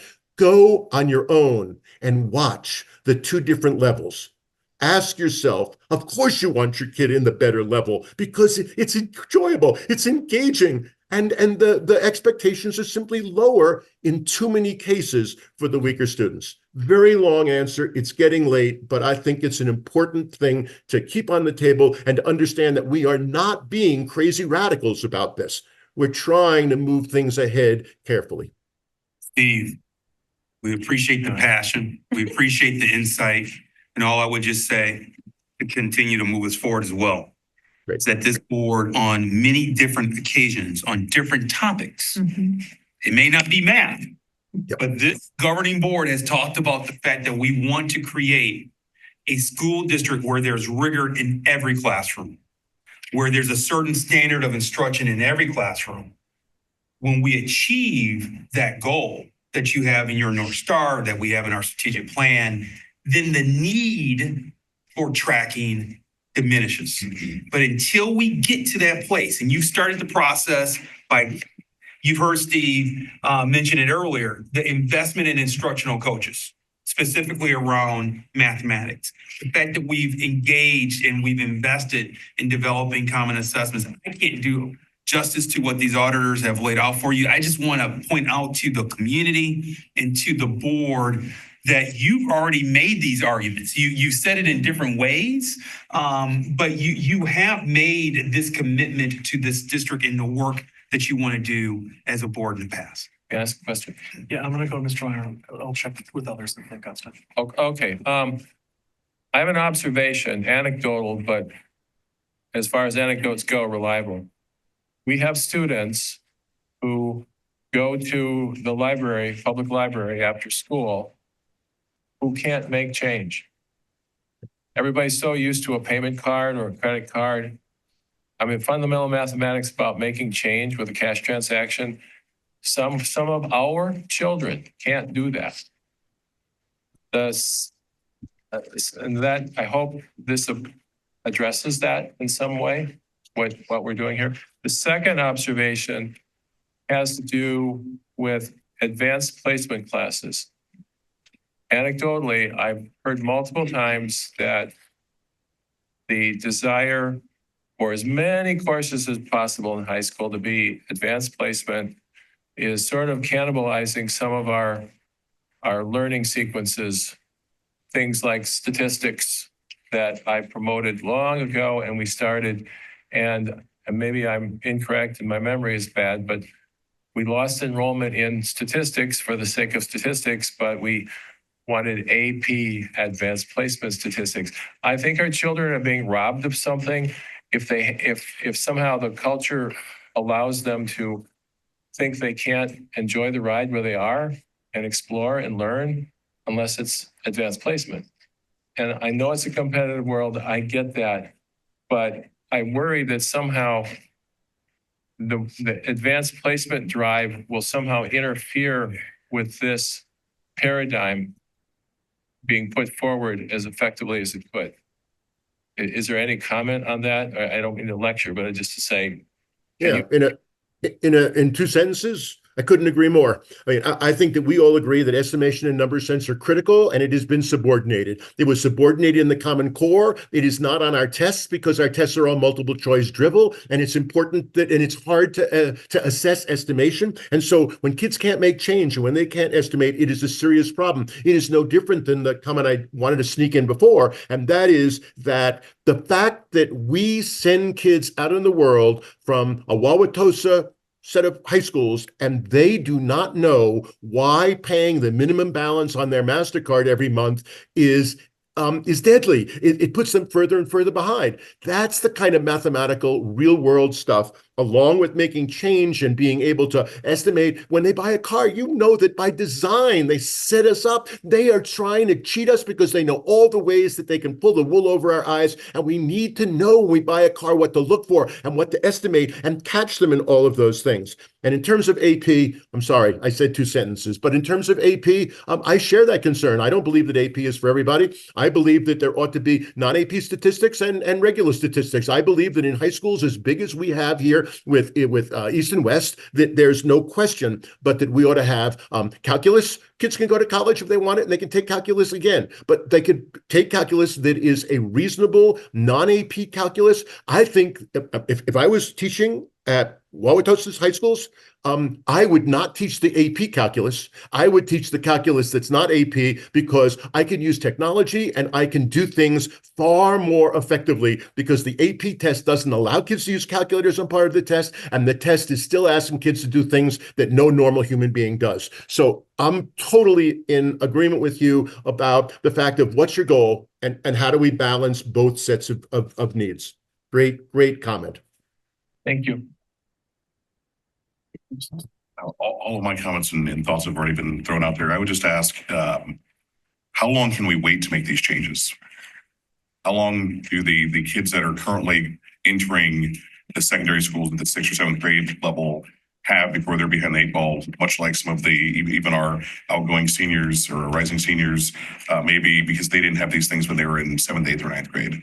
So great question. As you well know, we don't have the luxury of lots of time. We believe that this report, it's now February, it's time to think about this stuff, to start planning this thing. I think that Jess and her team recognize that there are some recommendations that they expect that they can begin to implement next September. I think that some of the harder ones that we're talking about mean that we have to plan all of next year. But if some of these things are not in place as early as the 26-27 school year, then we're beginning, I think hurt kids. So it's the right question. And I think it depends upon the depth, the breadth, the complexity, the pushback on some of these recommendations. And it is likely that some of the recommendations are just not going to, at this time, secure a majority of the public or the parents or the teachers. And so we'll work on it because there's a lot to be done. But it's also, I keep saying, and Astrid keeps saying, it's building on a pretty strong platform. And we ought to be able to say these tweaks, these adjustments, not counting the detracking, are really doable. Dr. Worley, anything? Yeah, I'll make mine hopefully brief, but I wanted to touch on a couple other points you made that I thought were really valuable and ask you as you got to these ideas, how much from your estimation, listening to staff, how much you felt there was support. One would be the use of coaching. I really appreciate how you outlined that. And I would guess that coaches would be pretty much in favor of that. But how about the staff in general? Did you get a sense that that they're eager for collegial collaboration, both with the coaches and among each other? So that's question number one. They're teachers. They are eager. They are eager and wary. Yeah, oh, sorry, Steve. We walked No, into one of the buildings and where we were putting our backpack bags down, we ended up walking into a PACE meeting and had a little bit of time to talk to the teachers that were there with their coach going through the math unit and doing kind of like some backwards planning with the assessment in mind and planning the lessons moving forward. And they all spoke to how critical that was for their own professional learning, that they were having embedded professional learning right there during the day with their grade level colleagues, as well as I believe maybe a special ed teacher as well. And maybe one of them was a long veteran teacher, and another one was very new. And they were sharing ideas with one another that they were all benefiting, and they were raving about it. It was going really well. When we asked the teachers point blank about whether they felt the coaches added value, we got depended upon the relationships that were being built. Just as a new principal comes in and it takes a year and sometimes 2 years before the teachers feel comfortable with the principal feels comfortable with the staff. I mean, there is a coach that is pretty well respected who has been in 3 schools in each of the last 3 years. Now, everyone acknowledges that that's a problem. When we talk to administrators, I understand why that is, but it's really hard for a teacher who doesn't have the chance to build a relationship with a coach and has a new one every year to feel really good about them. So the teachers say, give me some of the consistency. My friend is in this other school, and in that school, they have the same coach for the last 3 years. That's what I want. That's what I need. Great, thank you for elaborating that. The other point I wanted to raise up in your report that I found pretty exciting and interesting was the idea of working towards being more open to the students being able to find multiple ways to come up with answers. And I just wanted to kind of highlight that and maybe have either one or both of you speak to why that is so important in math education. Yeah, I mean, I think it's interesting. We've kind of gone round this topic during this conversation. The ways we all learned math in the 70s and 80s served us to a variety of degrees of success, right? When I think of a number between 1/2 and 2/3 and just throw that problem out, I'm not looking for a common denominator. I want a kid to be able to tell me 51/100ths. If they go to 6ths, they've got 3/6ths and 4/6ths. So it's not really going to help them very much to find that least common multiple and, greatest common factor and do that kind of traditional thinking. Similarly, when we think about multiplication, there are kids that are going to use the standard algorithm the same way maybe many of us here do. But there are also children that are going to multiply 10s and do partial products and multiply 1s and then add them together. And that's an equally, if not sometimes more efficient way to do the work because they're working with and understanding place value and what tens and hundreds are, and that multiplication is groups of groups. So kind of shifting this, and with new programs, you'll see it isn't like the old way and the new Common Core way. It's more like these are the ways you can solve that. Even when you're walking around Costco and you're trying to figure out about how much something is or what the cost is going to be, we kind of get an estimate first too. And we want kids to think about the reasonableness of their answers, and having that conversation with them about that versus just like, what did you get? There's a right or wrong. There's a lot of power and understanding for kids in the process of how to get there.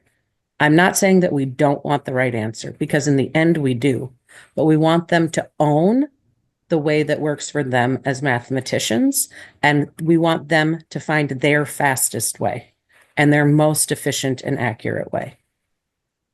What would you add, Steve? I'd only add that if you were to ask your own children, ask your neighbor's children, who's the best math teacher you had?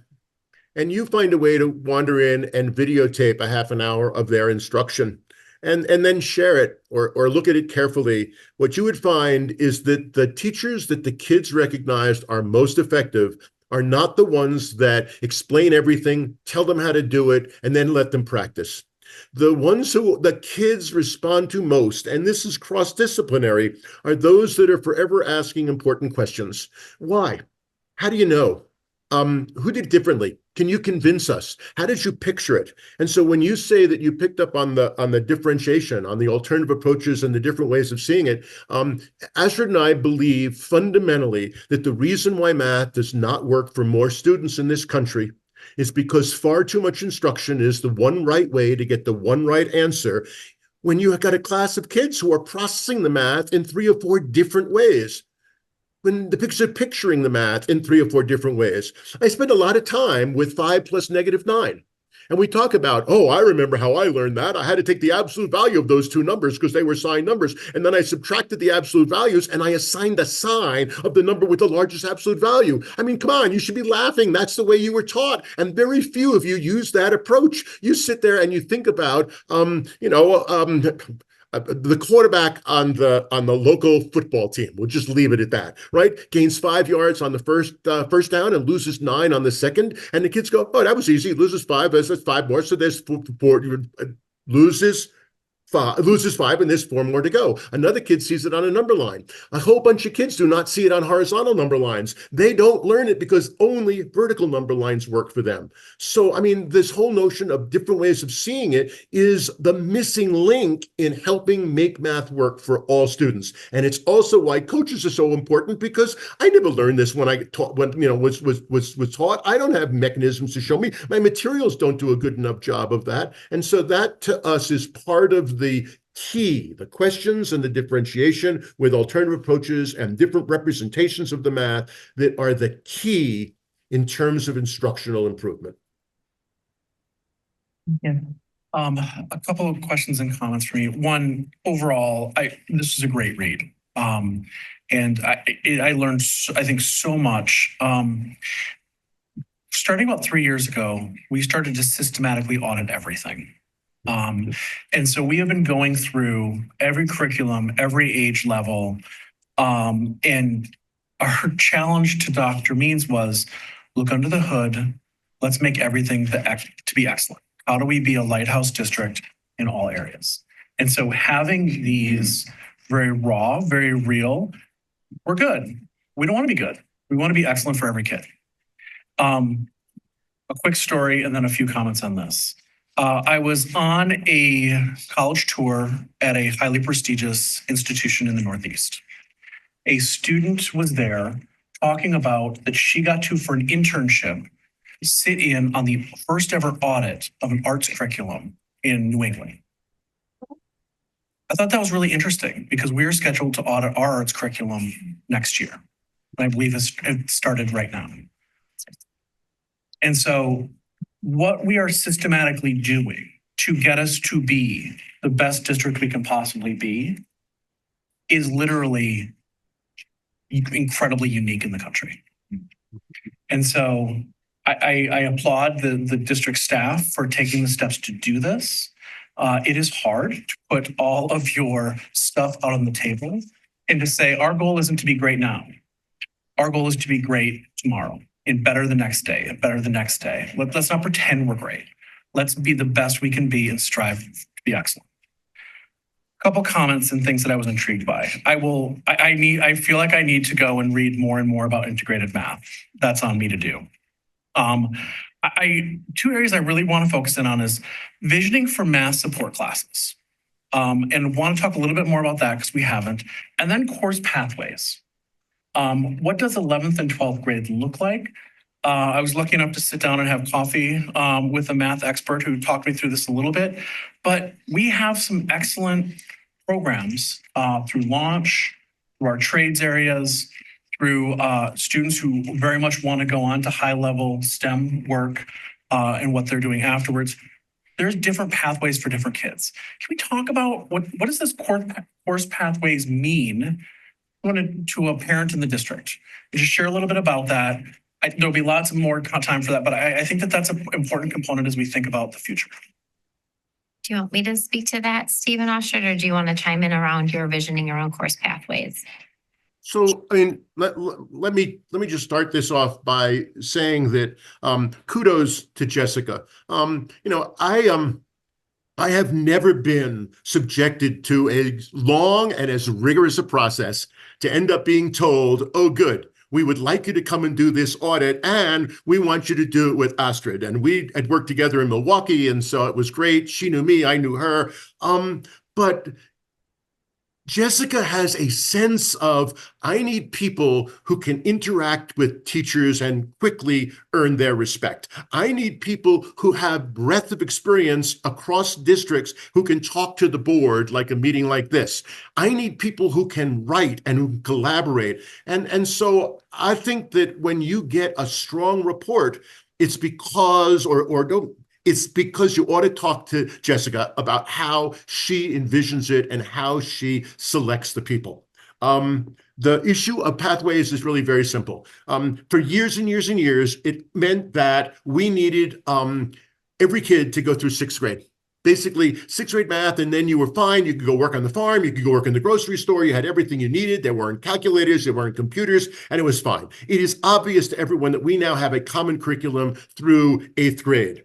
And it's worked up until recently. Eighth grade is no longer enough. I need 2 more years, given the complexity of the workforce, given the demands of the society, given the fact that if citizens, as Jefferson put it, don't have a foundation of education, then they're going to do some pretty crazy things when they end up voting or not voting. It is clear that today's world needs us to have a common system through 10th grade because everybody goes from elementary school to middle school. Everyone goes from middle school to high school. And then all hell breaks out because after high school, we go to the military, we go to the workforce, we get part-time jobs, we go to community college and have nothing to do with mathematics or STEM. Wait a second, we go to community college and use it as a stepping stone to a 4-year college. We've got 4-year colleges at prestigious institutions where we're going to do all kinds of social sciences. No, we're going to do chemistry and physics. No, the range is gigantic. And the only way we're going to effectively prepare students for that is to have pathways that say, so look at this, you are now 16 years old, you're, becoming a junior in high school, you have 2 more years before you go off to the workforce or somewhere else. So what are you looking at? What are you thinking about? And it's critical that we tailor it to those kids, so that for those kids for whom calculus makes sense, they have that option. For those kids for whom statistics and data make sense for what they're going to do, they can always do calculus some other time, then that becomes their thing. And then there are some kids for whom applied math and quantitative literacy and all, there is some amazing quantitative literacy curricula out there that are being used incredibly successfully. So as an 11th grader, instead of Algebra 1, this student takes quantitative reasoning. And then as a senior takes data science. And that kid really is well prepared in all kinds of ways. And it's not that, as we said before, this drive to AP or this drive for college readiness. It's in fact Drive for what works for these three different buckets. And best of all, in my lifetime, it was always the universities that have been the hardest to change. Everything was, well, you can't do this because the colleges won't. You can't do this because the colleges won't. Right now, the colleges are changing faster than the high schools. Just leave that there. It is a fact. It is amazing. I never thought I would see the day when there are pathways and differentiation in colleges, universities that do not exist in high schools. And so that's the best quick answer to this. And I mean, Astrid and I aren't going away. I mean, she lives there. I'm a Zoom call away. At any time you have a board subcommittee or there's some discussion and somebody says, well, how about that crazy guy that helped us with the audit? Could we spend a half an hour with him? I would do that in a microsecond because we're really racing through a whole lot of important things. And you're pointing out some of those really important things that you can't do in 3 minutes. I could just add on, I think that Steve spoke to that very well, but in our system, that is a goal and a vision across our high school experiences, knowing that we want course pathways that connect back to academic and career planning. We're trying to do that in our science and our English classes, show kids what kinds of experiences help them see their passions and their interests to make those post-secondary decisions. So this is very much in line with what we're trying to accomplish across all of our content areas. So I mean, this is the most horrible thing that any auditor can possibly say to a Board of Education that's paying them for this. But we have a 7:00 dinner reservation. I've already changed it twice. That is Mountain Time. If there are only 2 more questions, that's great. But otherwise, I may have to change the reservation. And my wife is sitting there saying, tell me what to do. We've all been there. I know. We respect that. All right. I think the board has exhausted its questions. Thank you so much for your work. I look forward. Just can you share for the community who might be watching, the audit is not the beginning, it's not the end, it's in the middle of the process where we are right now. Can you share what steps come next? Yeah, absolutely. So yes, the audit process fits in line with our curriculum review cycle. And as you named, really we have some pre-audit work that happens. So both of these ladies, myself, we spend time, our rest of our team, really engaging and learning and being prepared for this experience. So then comes the audit, where we have this external view, this mirror that's held up for us. And then as a response to that, we're working alongside curriculum review teams, that's our educators teams on both elementary and secondary, engaging them in the process of looking at new curricular resources, talking about improved instructional practices that we want to see, building capacity around our educator teams, creating timelines. I mean, it's a lot of this work within this development phase, but it's really in response to the audit. Additionally, with math, we knew that there was going to be some areas of the math audit that we wanted to be able to be transparent and open with our community and receive that feedback along the way. So not all reviews have had this external review committee, but we have done that in the area of mathematics. We have met twice so far, building their capacity, looking for feedback and insight in that work as well. So that will be ongoing with that team as well as our curriculum council. And then we begin to think about our professional development plans and how we're going to prepare the system for the changes. And we know we can't do all change at once. And so we try to streamline that change as what is the most urgent needs before our students and our community, and how do we make sure we build that out over time. So we head into that development phase that encompasses all of those different areas. And then we continue to communicate. We'll be back in October with some updates in regards to the response plan, but happy to engage or communicate the work and progress as it unfolds. So does that help to? Yep, it does. Thank you so much, Mr. Meyer. Thank you for your patience with me. I'm going to make an observation. So this past summer at my 50-year high school reunion, I discussed tracking with many of my friends. And to a person, all of us, now here's the contradiction. All of us agreed that we were glad we were tracked. We had tracks 1, 2, and 3. We were in track 1 they were finance professors and Air Force pilots and all kind of people. And all of us on many days were bored. So something was wrong. So if you can somehow come up with a way that those people, because we can't forget our stars, we don't want to educate them at the expense of everybody else, but we also need our stars to go and be stars for us, to invent stuff and, save the world from stuff, which is what those people do. We need tracking they shouldn't have been bored at all, ever. And they were. So, but none of us saw an alternative. Maybe you have an alternative. We have some thoughts and ideas, and Okay. we'll continue to explore those and be back with our ideas and thoughts as we move forward. So I'm saying this is a hopeful statement that there is a better way. And I also think that we appreciated the day we got to shoot dice in the back of the class after the probability lesson. So let's not let anybody be scorned for just seeing how this stuff really works in real life. Yeah. And so, yeah, I mean, the dream of every parent is that your kid is never bored. right. That they come home more curious than they left Right. home that day. Right. We've been going and been pretty focused for an hour and 45. Thank Let's take a you. 10-minute break. Thank you. Thank you to our auditors. They did a great job. It was clearly you're both passionate and deeply knowledgeable. So thank you for helping us move the district forward. Thank you. It's been a pleasure listening to you. The depth of your questions, your insights, and your commitment is just transparent. And I take my hat off to you. I second that. It's really been a pleasure, and working with Melissa and Liza and Jessica has been fantastic. Thank you. Let's take a 10-minute. We'll start up a little bit before.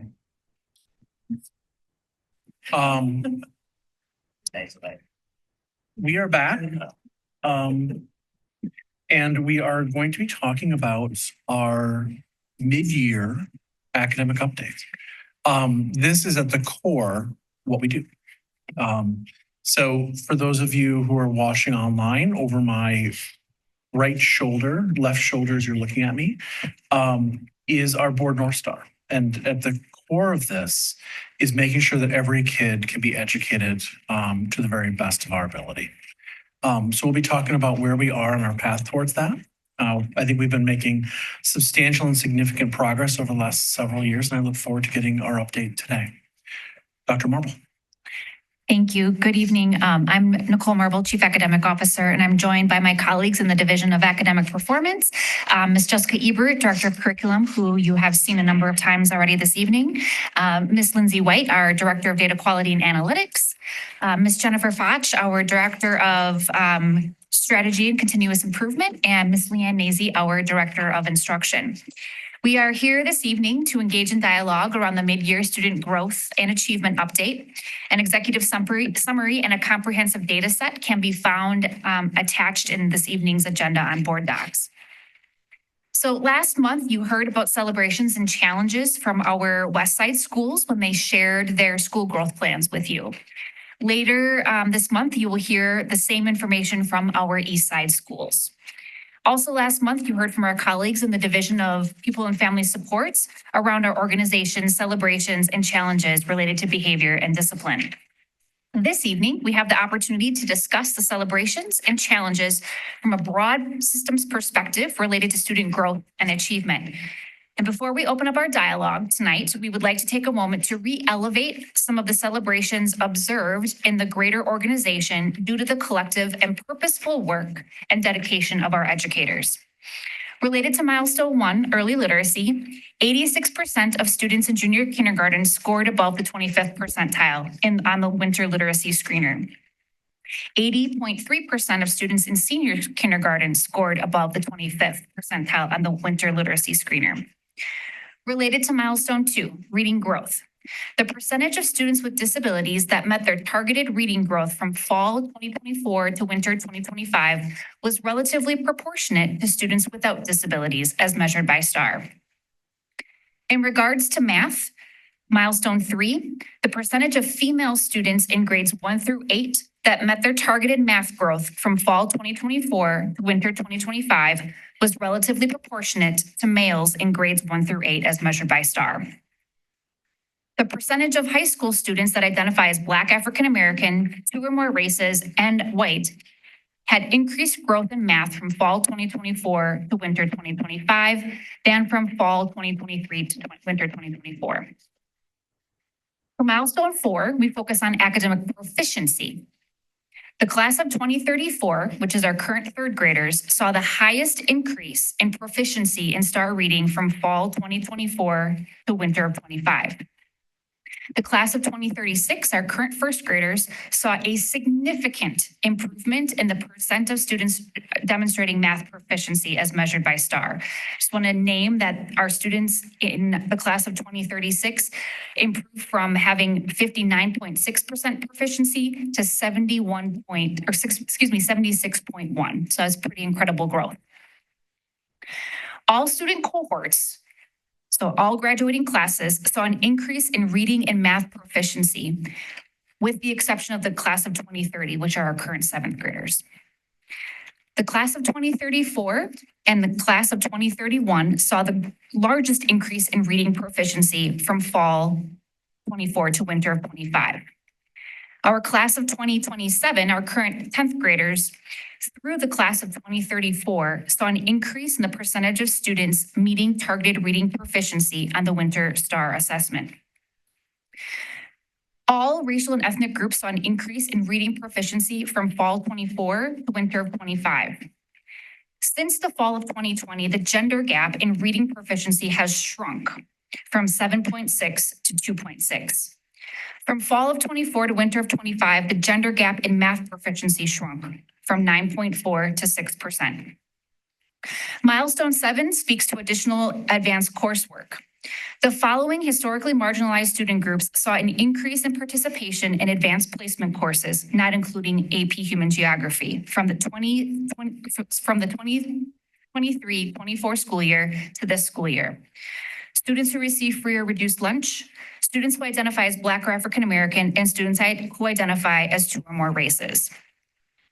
I also want to point out that since the fall of 2023, you, our school board, have graciously approved 8 new advanced courses that our scholars can access at East and West that allow them pathways to earning college credit without having to travel to a college campus. So thank you for your commitment. We are also projecting an increase in enrollment in dual enrollment and advanced placement courses for next year at both high schools. Some other data points to celebrate include 34% of students who received intensive intervention in reading and/or math in fall of 24 exited their intervention this winter. 38% we also saw a 38% reduction in the number of students in grades 1 through 8 who qualify for intensive intervention in reading and/or math. We attribute these improvements to a number of factors, including but not limited to updated curriculums in English, language arts, and science, a structure for more purposeful collaborative planning, which you heard our math auditors talk about earlier, targeted school growth plans at the building level, and greater organizational coherence around expected instructional practices. I invite viewers to read the executive summary posted to this evening's agenda to learn more about the impactful practices that we believe are contributing to these improvements. While we have a lot to celebrate, we are not without obstacles to further improvement. The challenges that we are relentlessly working to address include disproportionate student outcomes, our instructional facilities, especially at the secondary level, that are not commensurate with industry standards. Time for deep student learning, again, you heard that with our math auditors around the problematic amount of time for math at high school, and a culture of overall learning and continuous improvement. The work in front of us is slow and iterative, and we have evidence to suggest that what we are doing as a collective organization is working. It is important to remain steadfast in our curriculum review cycle and the objectives of the strategic plan to continue to foster improved outcomes and experiences for our students. At this time, we'd like to open it up to discussion and any questions that you may have.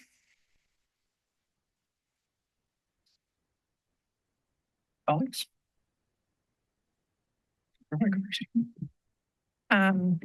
First, wow, It's amazing. I'm really, really thrilled to see these results. So congratulations to your team, but also to all of our educators and all of our schools who are leading this growth that we're seeing.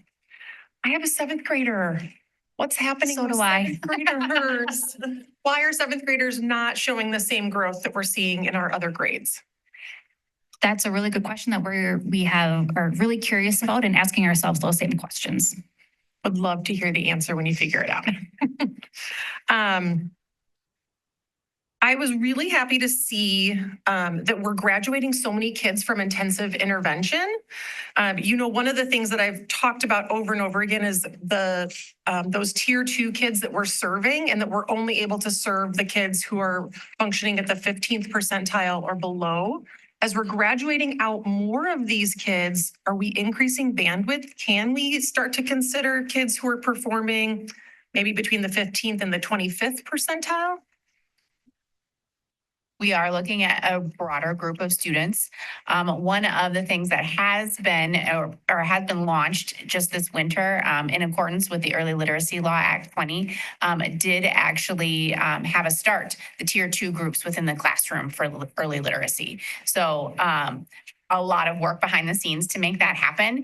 But we now have active progress monitoring of a group of students who may not have been served in intensive intervention in early literacy. So that's the first step. We have many more steps to go, but many thanks to the primary grade educators and the coordinators and coaches who put a lot of effort to launch all of that. Wonderful. Can I just add on to that? I think that what Act 20 has done for us has created a vision for how we can replicate that system. And so knowing around, like, we have our universal screener, we have diagnostic assessments that help us identify and target specific needs. We have response plans in place. We have a structure. We have WIN. We heard from our math auditors, we need to improve that structure, right? So we now have some elements in place that we feel like we can really replicate that system. So it's really describable and replicable. And we feel like we're studying that in the area of math. We're learning what that might look like. But it did propel us, even though it was a little bit of a thorn at the time, it did propel us to make some kind of swift changes to that system. So. The scheduling study, when can we expect the results from that to be brought before the board, and how quickly could we pivot and make some changes so that we can have some of that deeper learning opportunity? Yeah, and then I would invite anybody else to jump into. Our building principals are working diligently with the staff at their schools who they have engaged in the study as well. So we're in a place of many different feedback loops and continued learning around that. And our targeted goal is to have some sort of idea of the direction that we would like to go in by the end of this school year. And then we would work to prep the system throughout all of next year in hopes that we could implement a new schedule system in 26-27. And then my last question is around our performance of our Black students. I'm still really seeing those huge disparities, and really disappointed by how we're not seeing those numbers kind of shift, or some of the, obviously we're still seeing some growth, but maybe not at the degree or at the pace that I was hoping to see. So what do you think that we're doing well, and what do we need to do maybe differently or more consistently? Because I know we just had all of the schools from the West Side come, and it's something that I think pretty much every school was talking about, they're working on, but we're still not necessarily seeing those outcomes we want to see. It's always been plug for curriculum too. So I do believe that having a robust standards aligned curriculum is a game changer for our students, and then helping our educators understand that we cannot in universal instruction dip below grade level expectations. We have to build up. And so not having had really strong curriculum resources in the hands of our teachers, possibly with all positive intent, dipping below grade level to try to close gaps for kids, we were only perpetuating the gaps for students. And so unfortunately, we need an urgent cry to be like now, right? We need to do something, but the steadfast work around keeping grade levels expectations, the grade level expectations, ensuring that our teachers are planning around misconceptions, helping to think about scaffolds and supports into universal is going to be the number one thing that helps to close those gaps. And then it's through those other structures that, you know, Jenny was talking about in our win structure, where we can begin to think about how do we respond and how do we close those gaps? But we also know in our secondary schools, we don't always have that structure. So we have to explore, what does that mean? What does that look like? But keeping grade level expectations front and center for every single kid is, in my mind, one thing that is contributing to that success, but isn't necessarily moving it. We need more time in that. Yeah. I would add to that and say something that can be done tomorrow, and I've been pressing our building principals on this too, is to help raise consciousness of our educators on who in the classroom they are and are not interacting with, and to what degree they are and are not interacting with. So I can give a prime example. I was in a classroom recently, and the positive comments were made to one student population and the redirections were made to another student population. And so how do we raise consciousness of our educators that are making those decisions unconsciously, so that they can pay better attention to themselves as they're showing up to the kids? And how are we making those safe spaces for our students so they feel inclined to take risk and to engage in the productive struggle of learning? So that's something that I have been pressing our building principals on. That's so important. And, you know, I recognize my time on the board is coming to a close, but, you know, I hope this board is in full support of that. And so it's letting us know, what do we need to do to make sure that that fierce urgency of now is being heard across our district, and that our educators know, our principals know that some of the things that are happening in classrooms, conscious or unconscious, are still not okay.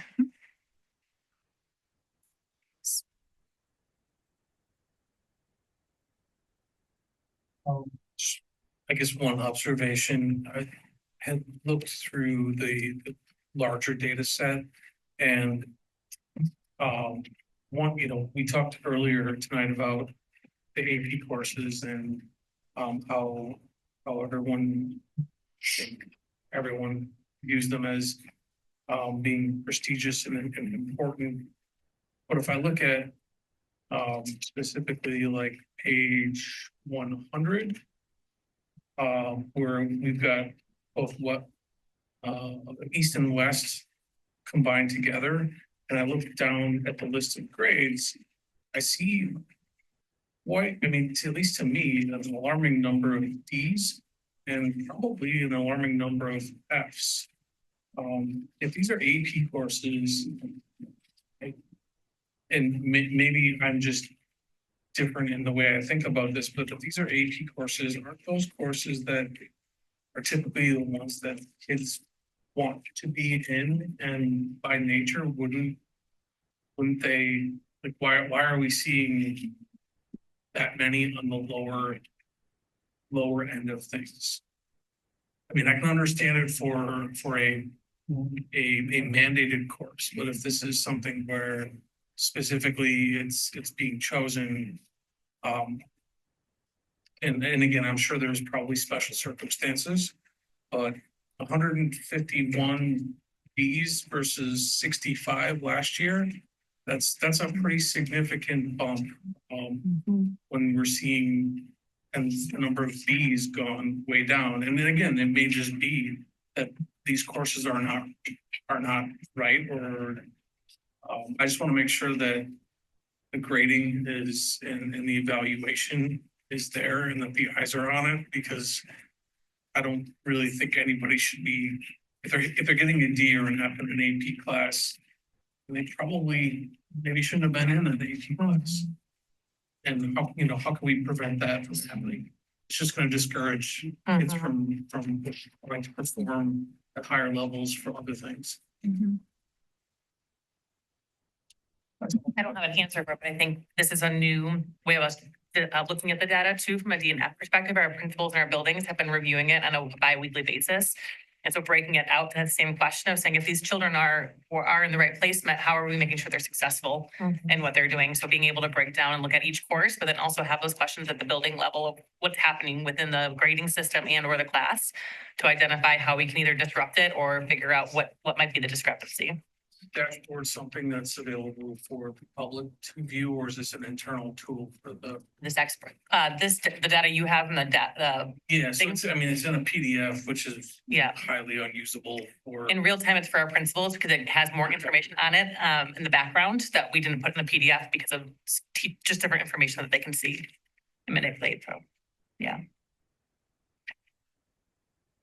I do think this, I'm not saying this with, is a definitive answer, right? But if I had to draw some conclusions, also, it makes me wonder, I mean, in AP courses, right, that's College Board driven curriculum, but that doesn't mean we still can just deliver and the students will receive, right? Strong universal instruction still matters. And we are encouraging students to pursue rigor. So some students do come more ready to that work than others. And it's still our job as educators to create access points for our students. And I think that's an area of growth across our system, regardless of if it's English 9, where everyone is required to take it, or an AP course.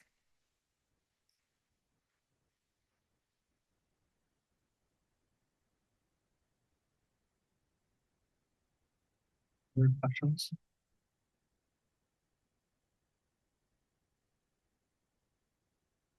I want to pick up in reviewing kind of school level stuff, reading feels like we're on a really nice trajectory. I want to talk a little bit about math, where I know we're implementing math curriculum at the elementary right now, I believe.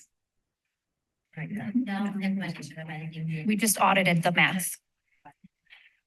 Can we talk a little bit through what we're seeing with math growth in terms of there definitely seems to be uneven in different places across the district. Where are we seeing successes? And one of the things the auditors articulated is lighthouse classrooms of where we're seeing really good instruction that can be utilized. So I'm both not I'm not alarmed by anything I'm seeing, and I'm seeing just variability.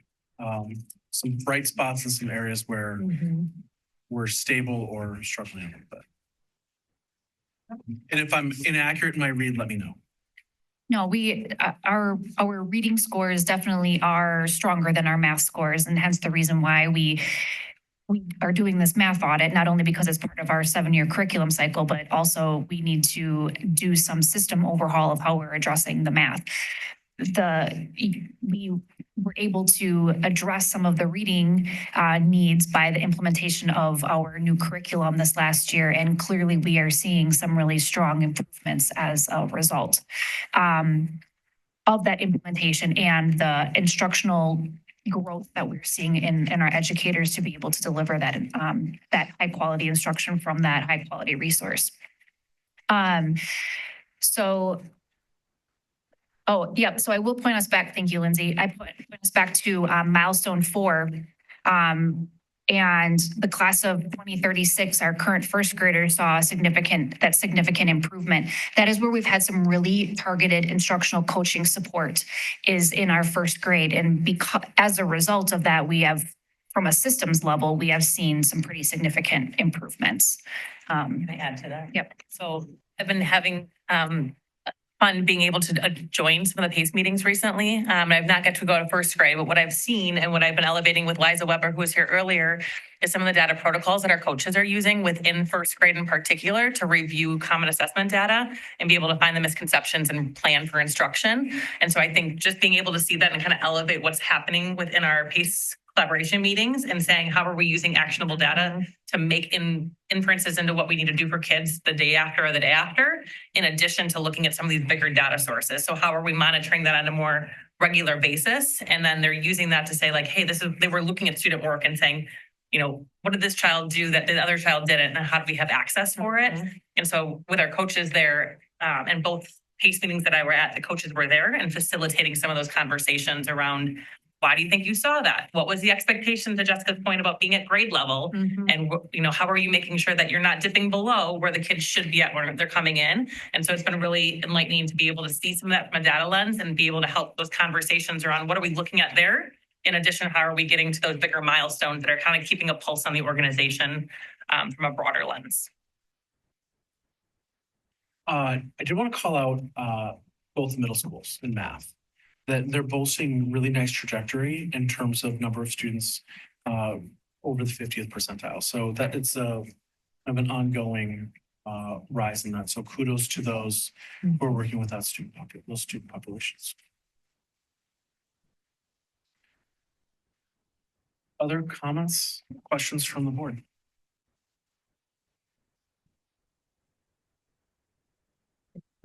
Any reflections?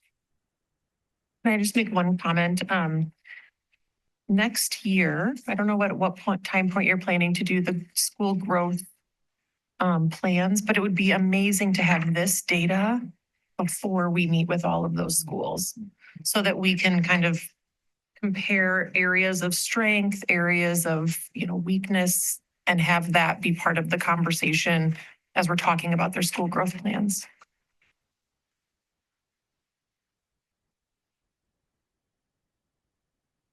I think what you heard this evening is a call to not only the current board, but for the future board. What you heard this evening is that there are still major issues that this district needs to confront and deal with. Number one, in the physical education audit, our facilities are a concern. As we're getting closer and closer to launching the secondary school facility conversation. That was just in the area of physical education. We can go to every area of where we provide instruction at the middle school and high school level. We have an issue there. The issue of schedule. You heard it through our math auditor that 50 minutes of instruction around mathematics is not enough. And so having what we call in the profession an extended learning time for our secondary students is really critical. What Dr. Marble didn't say is that the movement with a new schedule, it must be something that comes from the teachers and from the principals. If it is an issue where someone says, Fisher has forced this upon us, the district is forcing it upon us, then it won't move forward. So we're really waiting to see where our teachers are. But we understand instructionally, we will empower our teachers more if we have an extended learning period. So that's another issue that is on the horizon. Dr. Hoyd, I'm glad that you raised the issue of the achievement gap. This board received a letter from the president of the Multi-Ethnic Parent Association, or what is called MIPA. And the leader of that organization asked this board to consider and to keep in mind the challenges of children of color as they move through our system. And that is in your forefront as you're continuing to deal with certain issues. So facilities, the revision of curriculum, and schedules are all major issues.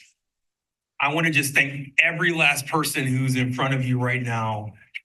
There's a lot of talk about the staffing that we have in our district.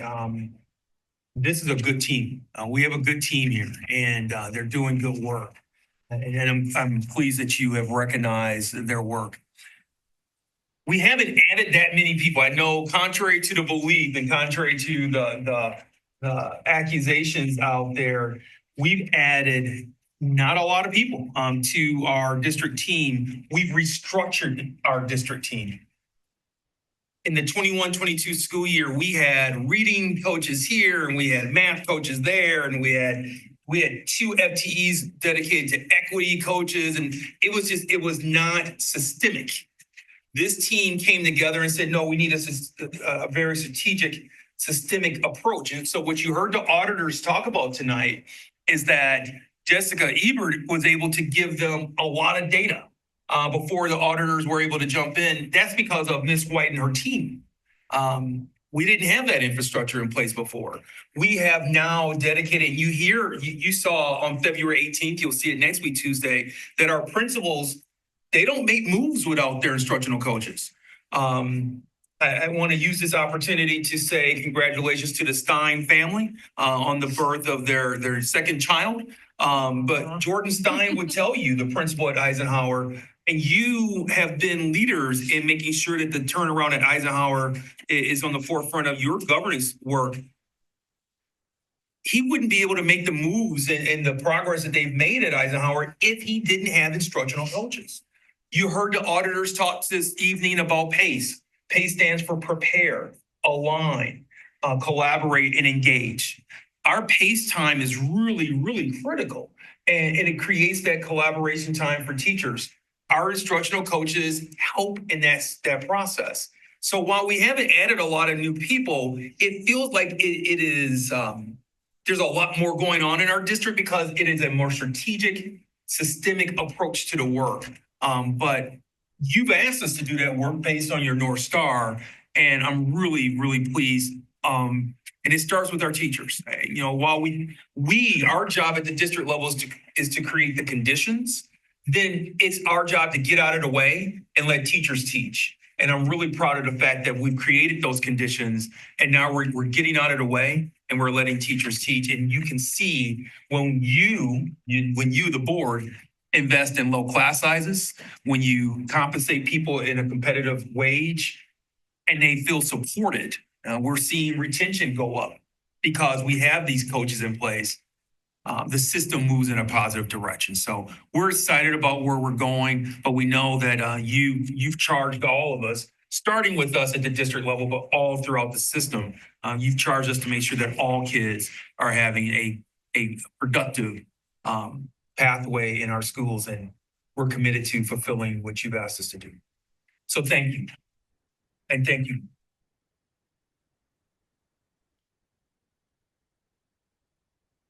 Lots of good news. It's great. Congratulations. I know we've named some other groups. I wanted to look at the socioeconomic status. It feels like there's some really big concerns among that group, and I hope that we can, which is a very multicultural, multiracial group in our district, and just really stands out in this data about not just being flat, but seeing some drops. And, I didn't dig through it enough to see how much those are, rare or common, but I would just put that forward as another piece of our North Star that our district, and I'm sure you've been thinking about some strategies about how to figure out what's impacting that particular group in terms of their success rates. Just put that out there. Okay, to that for a second. So one of the tricky things that we've been working through is our students who qualify for free and reduced lunch are technically as confidential information. Right. And so we can pull it from a data lens because behind the scenes, you're not naming any students with it. So we're working with our principals, and some of them named at their last SGP meetings to share with you was their target groups. And so there's different facets of how they're looking at data to figure out what are the themes or what are other commonalities that students have beyond just the free and reduced status, so that they can make sure that they're addressing students in a way that is supportive and strategic, but also keeping the confidentiality of the information hidden too. So Yeah, that makes a lot of sense, but I think about us being holistic. 100%. And that's what I'm saying. There's different facets of how do we start understanding that information so that we can strategically support those kids without necessarily naming. Exactly. That makes a lot of sense. And given being a suburb, we have a little extra work to do in really being willing to identify that we have this challenge, that our students do face this challenge, our resident students face this challenge. This is not a resident gap. But yeah, that makes a lot of sense. It is difficult to identify. It sounds like a good holistic strategy to try. They're working hard to figure it out. That's why I wanted to name. Yeah, no, that makes a lot of sense. It does definitely stand out in this data. So I'm glad they're looking at it. And then I guess that was my other point, was just the how to make time for staff to have the opportunity to reflect. Once they get the data, and how important that is, and in their groups to be reflecting on what they see in this, and just figuring out what their strategies could be. Sure.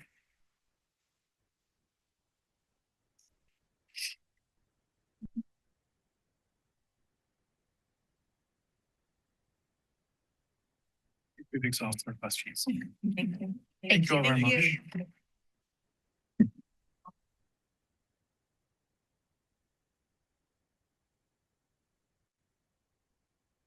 Now my favorite part of the evening. Policy. Alrighty, Phil's gonna link us to this today. I'll drop the bus. He's driving the bus. This is an area of growth for us though, because this is much less painful and slow than it used to be. I think it's much more efficient with you leading it, so. I throw the having Julie, we could just Yeah. a lot of prepping. Make it easy for us. Yeah, really definitely Yes, I we need to honor who's doing a lot of that prep. Remember that you have a shared file that shows you comments that have happened so far on each policy.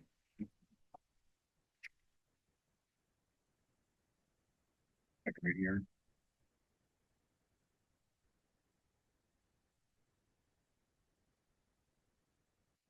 I got sucked into the data.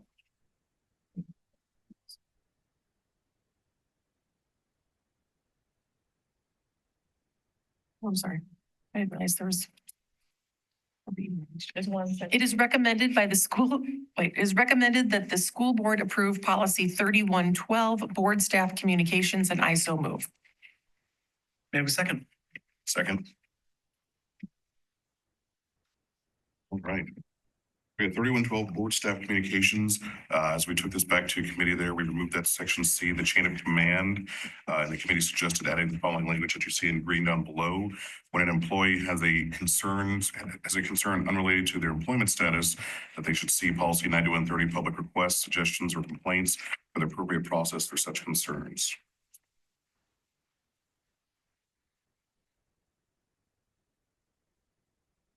Additional questions? Comments?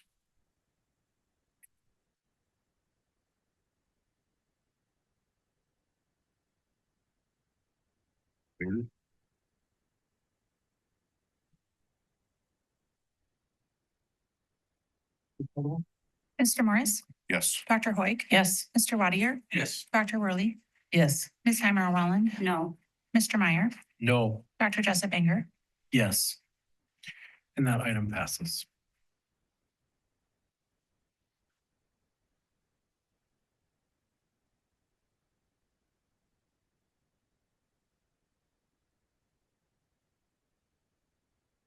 Next up are first readings of policies. 3215 is first. Yes, policy 3215, employee use of tobacco and nicotine by staff. Obviously update the title there, employee use of nicotine and removing professional staff. This is just a update to the currency policy, making it applicable to all staff.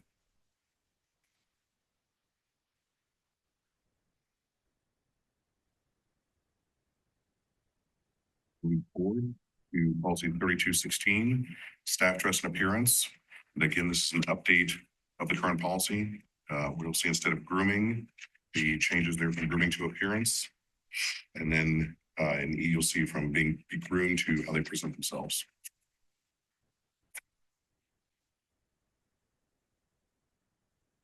Moving forward to 3217, weapons prohibited by staff. Again, this is an updating of the current policy. So you'll see where they have removed the his or her back to the staff members.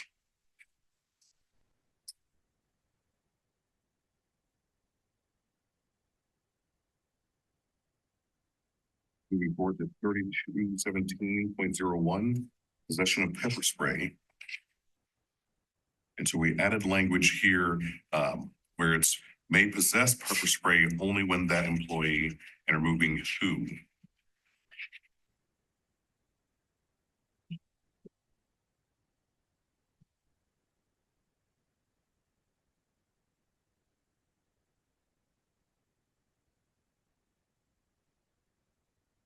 Moving forward to policy 3220, staff evaluation. And this is updating of the current policy. You'll see the language in green, the superintendent is authorized to implement a program of evaluation for support staff consistent with the district's mission and goals, so long as such evaluation program is not arbitrary and capricious.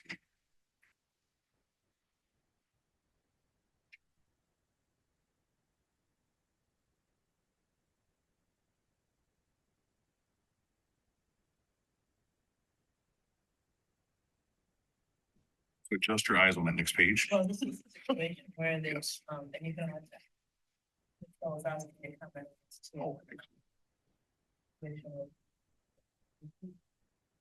So moving forward to 3230, the ethics and conflict of interest. This is a new policy. We previously had a policy related specifically to staff ethics. This policy brings into consideration other areas of a potential conflict of interest or the appearance of a conflict of interest. Specifically, I would highlight the guidance indicating that that gifts to staff members must be of nominal value, and nominal value is defined as $25 or less. Per student is the application of that monetary value. Per student, per instance, yes.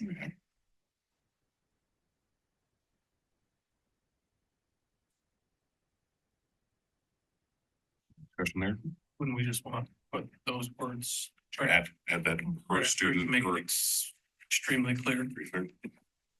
I think we've been aligned with the policy we looked at last time, which was around gifting, specifically where we did spell that out. So I think it would be good to be clear on that.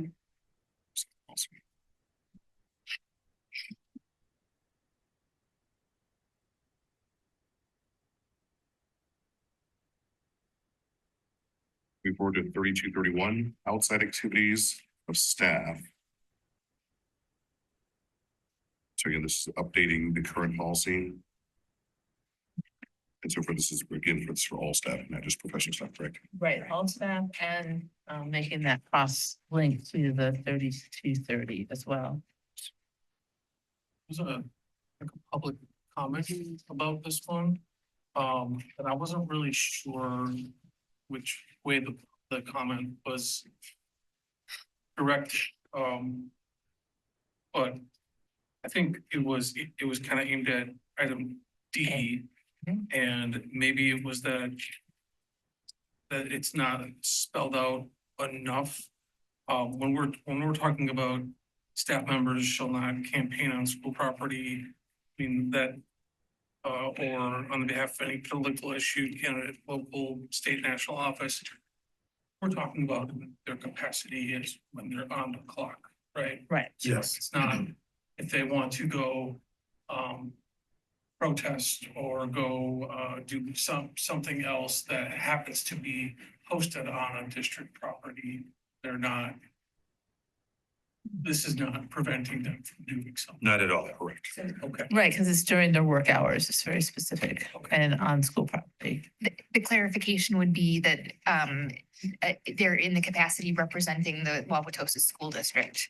So for instance, if a staff member was attending a public event, something a matter of public interest, if they were just doing that on their own, but they could not be wearing like a Wauwatosa employee sweatshirt or anything That's a like that. different, yes. This is just in their capacity as an employee during work time. Okay.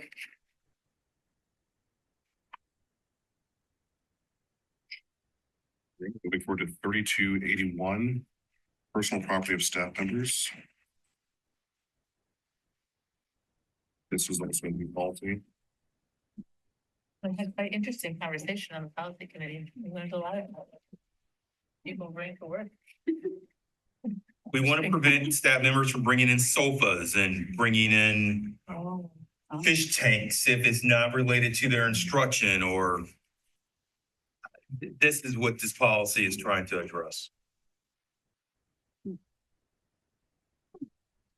Refrigerators, Toasters, microwaves. microwaves. Which all those things are provided to the staff as a whole. Right. So that's We're part not of the preventing, conversation. yes. So a question about refrigerators.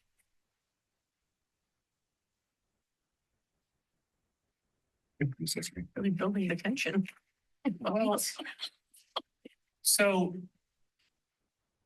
this is an issue within higher education, kind of a context of higher ed. So if a staff member is breastfeeding and is pumping while at work and is navigating the complexity of that, there's a challenge of storing in a singular fridge. So I think I would love to know what we can make sure is available for all educators in our schools if they're navigating that. I think the line at that last sentence, administrators are authorized to exclude or remove the personal property of staff members. I think it gives them some latitude that if there was a staff member in that type of position, then they can have some leeway. Maybe with we how to could get move some forward. language around that. Yeah, we can add language. Some sort of medicine that has to be That's. kept cold. Mhm. I can imagine, but what if there's a pathway to request in a way that Right, is right. Makes sense. it seems like a way of making a challenging situation more tenable.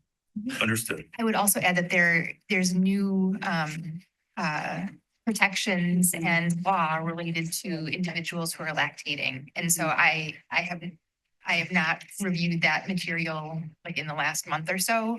But I would not be surprised if there are some protections about like how you're taking care of, those materials before and after. I would say generally speaking, Wauwatosa does not exclude very many things that staff can have, but the policy would allow an administrator to exclude something or to remove something if it created a problem. One of the things that is has been for years a highest priority is we don't want sofas, we don't want other fabric like furniture that has the potential to create a risk. And we have a policy for people who are lactating. I remember we reviewed that, so it says that the principal has discretion. So.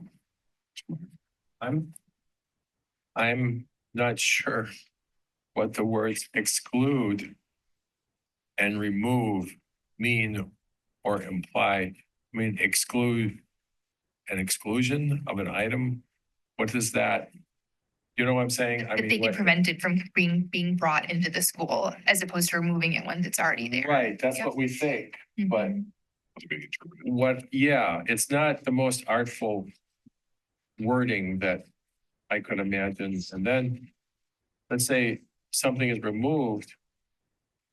What if the principal destroys it, disposes of it, doesn't return it? I mean, there's I'm not disagreeing with what the policy is trying to accomplish. I'm trying to suggest, is there something we could come up with that, or Neola could, as long as this is their policy, that will tell us, put some specifics to what those two words mean and what duties still rest with the administrators if they remove something.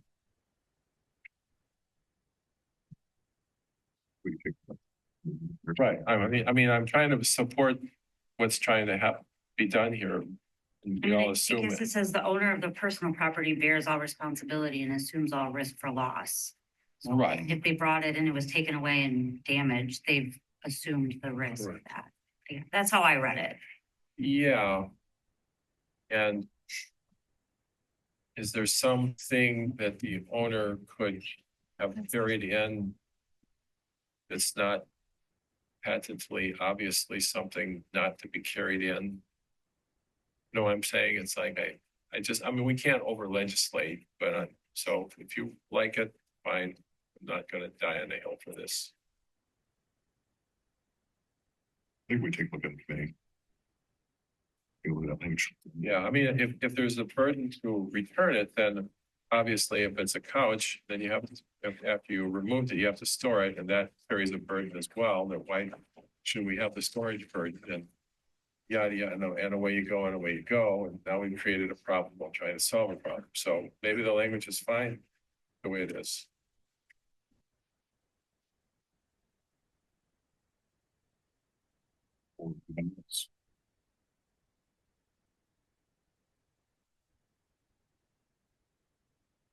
Moving forward to 3310, employee expression in non-instructional settings. This one here, again, is updating current policy. basically just moving professional and including or leaving the staff members.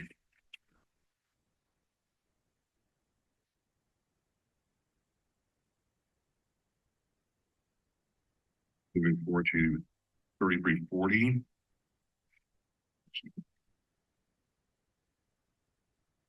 Grievance procedures. Updating the current policy here.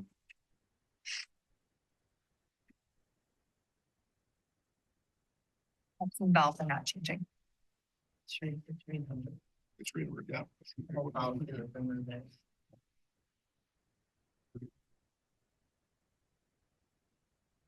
Oh, we got you here.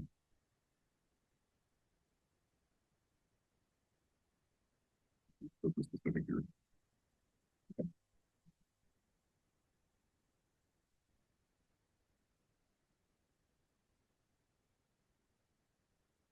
For the 3362 employee anti-harassment.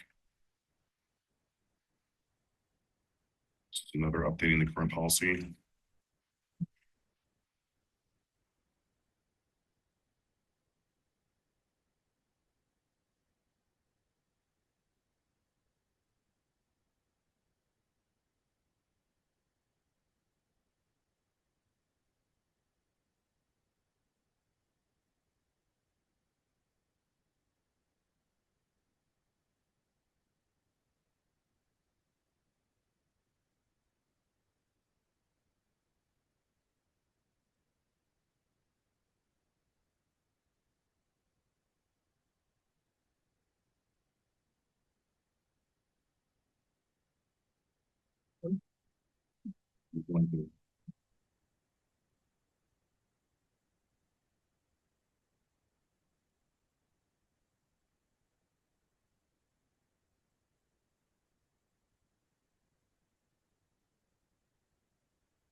Moving forward to 3419 group health plans.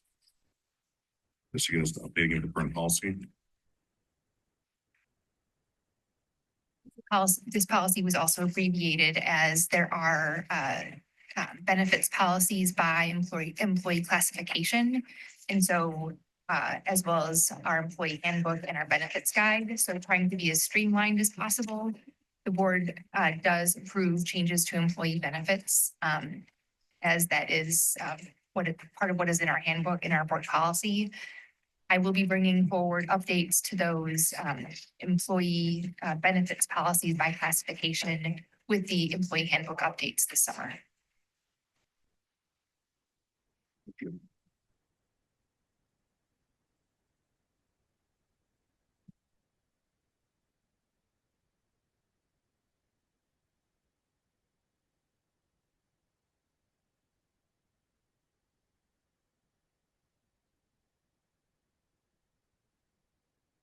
Policy related to health plans is specific to the fact that we have a self-funded group health plan and designates both Mr. Ecker and I with some roles under the health plan because we are our own administrator in essence.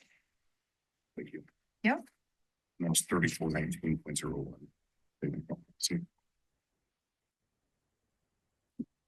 Moving forward to 3419.03 patient protection and affordable care act. New policy, yes. Yeah. New to Wauwatosa, and it previously had just not made it into our policy guide.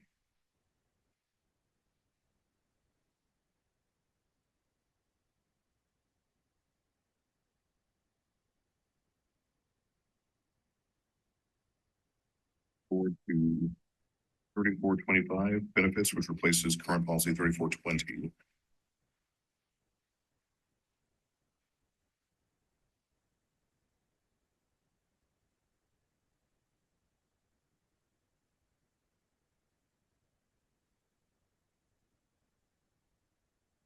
note that while the policy, we are not recommending the language in the policy that that would govern the employee benefits committee. We do have an active employee health and wellness committee since the past 2 years.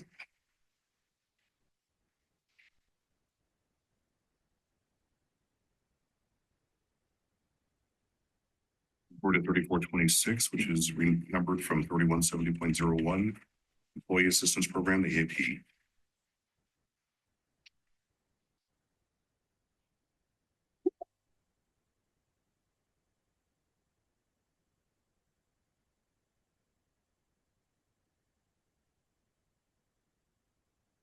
Report at 3430.01, Family and Medical Leave of Absence, FMLA.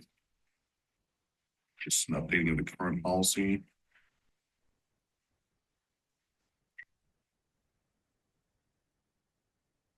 Another very detailed, lengthy policy.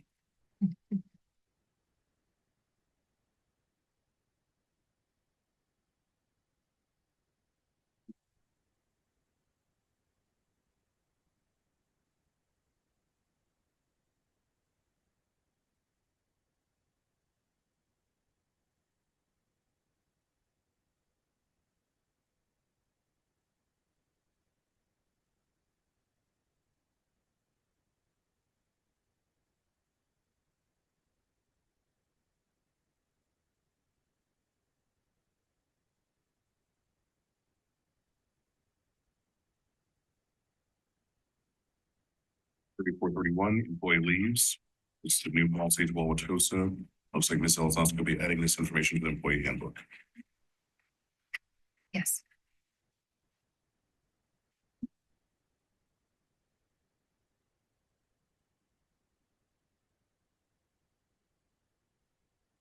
Report at 3440, job-related expenses. This is again updating of the current policy.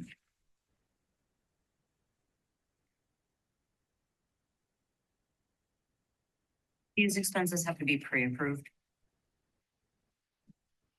It doesn't, I didn't see that. Differentiated. Because it doesn't explicitly say that. Did not see that. This is the process. So I believe if someone is traveling at a building, there is a pre-approval process for like conference registration, et cetera. You know, the principals have some. Okay. Yeah. There is not like an expense estimate that goes along with just general conference approval. But again, there is approval at the building level. Okay. Yeah, it does say in the travel payment paragraph. You know, on the first page. If it's provided from federal funds, it has to be. Advanced and reasonable. There are more regulations on maximum amounts of reimbursement and things like that for travel that's reimbursed by grants.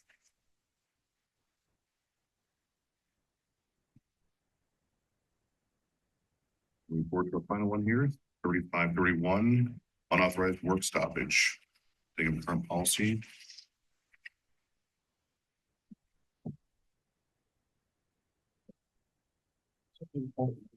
Nothing nominal change like that one. Oh, just. Where those types of changes. There's make them more inclusive. Across all staff. Then it was professional, it's not because our staff aren't professional, because we want these to apply to all staff. That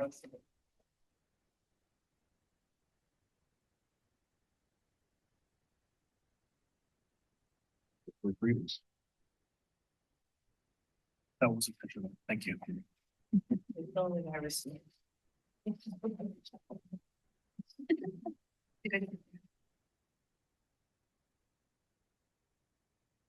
Our next item is item number 8, board governance, legislative committee, advocacy committee update.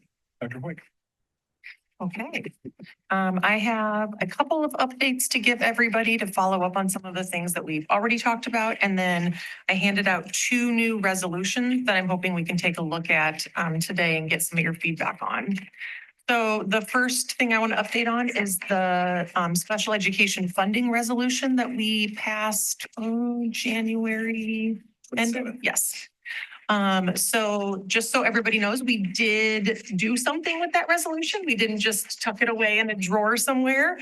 So we sent it out to all of our representatives that are here, like sort of representing us in the Wauwatosa area. We also sent it out to school districts that recently went to referendum and are represented by a member of the Joint Finance Committee, since they're the ones who make the first kind of pass, and they are more likely to listen to their own constituents instead of constituents from another part of the state. So we went to their constituents and said, please plead for something similar, since you've also been to referendum. We sent it out also to neighboring school districts like Brookfield, Waukesha, New Berlin.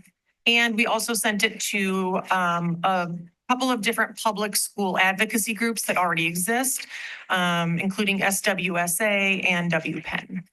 So we didn't get a lot of feedback from people, but it did get sent out, and we hope that it starts other school districts thinking about advocating similarly. Any questions or comments on that? Thank you to Julia, who did a lot. Yes, Julia did so much of that work. Sent out a lot of emails and made it look really pretty. The next update I want to give is around our legislative breakfast. So that was scheduled for next Wednesday, March 19th. And we had set that date not only because it worked for the members of the LAC, but also because it was corresponding with, I think, a finance committee that was already going to be here. So we were like, oh, let's jump on that, and maybe more members of the school board will be able to make it to the breakfast. We did hear, though, that that is a period of time when they're in session. And so that there was a suggestion that perhaps we need to reschedule that in order to get a better show rate from our invitees. So we want to think about another date. I don't remember what dates we had that were in session and out of session, but we did have some I think that dates. Friday, the 21st was another option. I think they're in session through the 20th. And then we get into spring break, and then we Yeah. get back from spring break. Now it's late. Yes. And at some point it becomes, I mean, really part of the point of this conversation is to let our local legislators know what we're advocating for the budget. I mean, other things as well, but specifically the biennium budget. So I would be in favor of the 21st. If that would, Sure. if we don't think it's too late to, I mean, I don't think it is. okay. So tentatively, if you're hoping to come to that, maybe tentatively set aside some time the morning of the 21st. I think we had scheduled it for about an hour and a half. Yes. Because all the board members are invited and we're planning for it to be here at Fisher. Okay. Just let us know what you hear on confirming We'll that. get that out tomorrow. Perfect. Yes, ma'am. Okay. Let's move into the resolution, local control of school districts.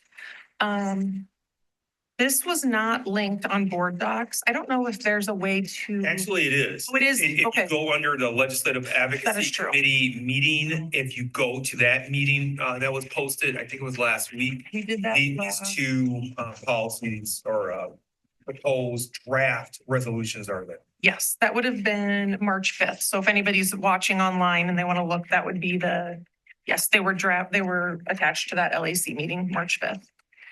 But the board has this in front of them. So this specific resolution specifies that the role of the school board is as the duly authorized agent of the state to ensure public education is effectively implemented. So the reason we wanted to bring this forward is there are a number of bills that are coming forward at our state level that are essentially removing our local control as a school board and are making decisions that should be board decisions, and they're happening instead at the state level. There was a very interesting quote by Boss, and this is in the paper, so anybody could see it, but he says, "I'm a huge supporter of local control. There are some districts that are so broken and expect us to have to pay for it as taxpayers, either on the front end through funding the school district or on the back end with bad decisions that are made when people make bad choices." So it's clear that they're kind of trying to determine what is good and what is bad, not at the community level, but rather at the state level. Couple of really popular bills that have come forward are that school boards must require districts to adopt a cell phone ban. Now, that may be good or bad. I don't know that, but ultimately, I think that should be a decision that's made in each individual's community by the local community. There's another one around how districts have to budget money and where certain dollars can be spent and where they can't be spent. So it's getting quite granular about what can and can't be done. So hence this particular resolution, which essentially says it is our role as a school district to make these decisions, and this overreach by our state legislators is not appropriate. So I welcome your feedback on that.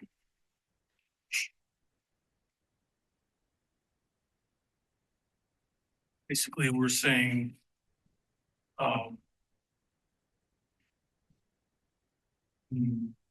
the tenant that once you give up control of something, you almost never have the ability to get it back. So therefore, we don't want to give up our local control. Yeah, and we are local, I mean, we are the locally elected officials by our community. And that is how school boards are defined in our state law. So they're essentially, it's trying to bypass what school boards should do or should be doing so that they can make decisions for all of us at the state level. Is this something that has already gone through legal and or, yeah, yes, okay. Yes, if you notice, it's aligned to certain statutes that outlines the fact that the school board is an agent of the state legislature. The way that the Constitution of Wisconsin is written, you are empowered as the elected officials of the community of Wauwatosa to carry out and to create policy and to govern the school district. That's your job. At the very core, it's not the job of the state legislature. It's not the job of a state legislator from Green Lake to tell you in Wauwatosa what materials you can buy to teach reading. That's what's happening in Wisconsin right now. You know, there's someone, heaven forbid, someone from Rhinelander, Wisconsin, that is telling us that you can either have a cell phone or you can't have a cell phone potentially in our school. And that is just, I think is encroaching on the purpose of even having a school board. If the legislature, and there are certain states in the United States that the state legislature is so overpowering that the purpose of being on the school board is really moot. That's not the Wisconsin way. That's not what Fighting Bob the Follett, this is the social studies teacher me coming out. That's not what the Wisconsin board and the Wisconsin way is embodied. We have 425 school districts in Wisconsin on purpose. We do have a lot of school districts, but that's because this state believes in local control. They have very quietly continued to encroach on your authority as school board members. And so the purpose of this resolution is just to reiterate that issue. A few weeks ago, State Representative Robin Vining called me and it was reached out to Dr. Jessup Enger, the board president, and also some leaders in the Elmbrook School District to get our opinion on this bill. that's in front of the legislature around cell phones. And what I share with Representative Vining is that I don't want to lose the forest for the trees. I don't want to get into this debate on should or should not support this bill. The bigger issue is something's happening in Wisconsin in regards to the authority of school boards. And if we don't start having a bigger conversation around the fact that this is not good, we're going to have some problems. If you recall, maybe 24 months ago, we were paralyzed because the state legislature passed an Act 20 and said, well, now here's the materials you can and cannot buy. Well, if we were legitimately waiting on the legislature on endorsing materials, Dr. Marble, I think we would still be waiting. Yes. We would still be waiting on the legislature if that's what we were going to do. I think we're just in a very dangerous state of affairs with the legislature encroaching on your authority. So that's the purpose of this resolution. And I guess the last thing I would say, I'm sorry, the last thing I would share, and you see it in the resolution as well, and beyond your authority, there is a statewide elected state superintendent of schools. There is a Department of Public Instruction for a reason. We're one of the few states in the United States where there is a statewide election on who you want to lead the Department of Public Instruction. They're also encroaching on the authority of the state superintendent, whoever that is. And I think the good thing about democracy is that every 4 years, the electors in this state has the right to decide who do you want to lead the Department of Public Instruction in making really big policy decisions. That's going to come up in a few weeks with the state superintendent race, but that's a power that the voters have in Wisconsin. If the legislature continues to encroach on DPI's authority, it is also weakening the voters' voice.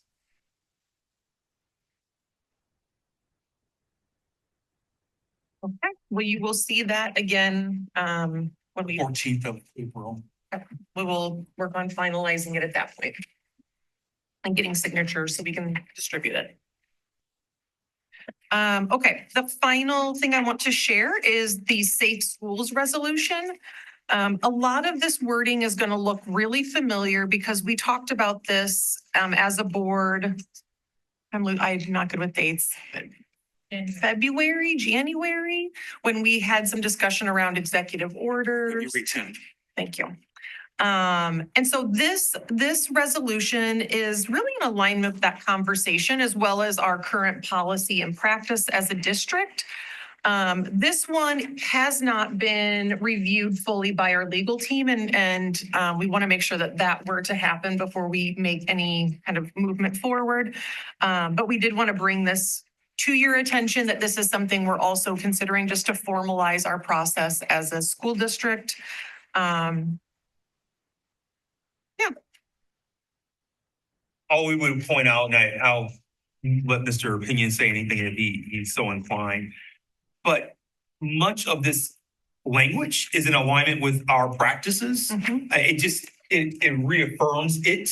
It also we believe it should be grounded in policies 5540 and 8407, which are already on the books. And so I'll go on record. I'm thankful for the collaborative relationship we have with the Wauwatosa Police Department. I am confident that if there is any engagement with any agency, as we talked about on February 14th or February 10th, that there will be collaboration and communication with the Wauwatosa Police Department and our administrative team.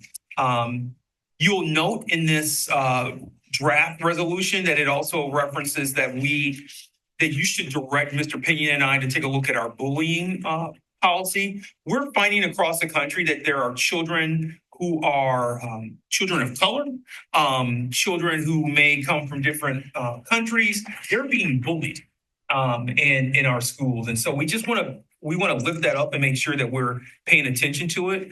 It's also embedded in this draft resolution that there's just some practices that we should adhere to, that we don't give data out that shouldn't be given out to people. That we want to maintain privacy of people and their information.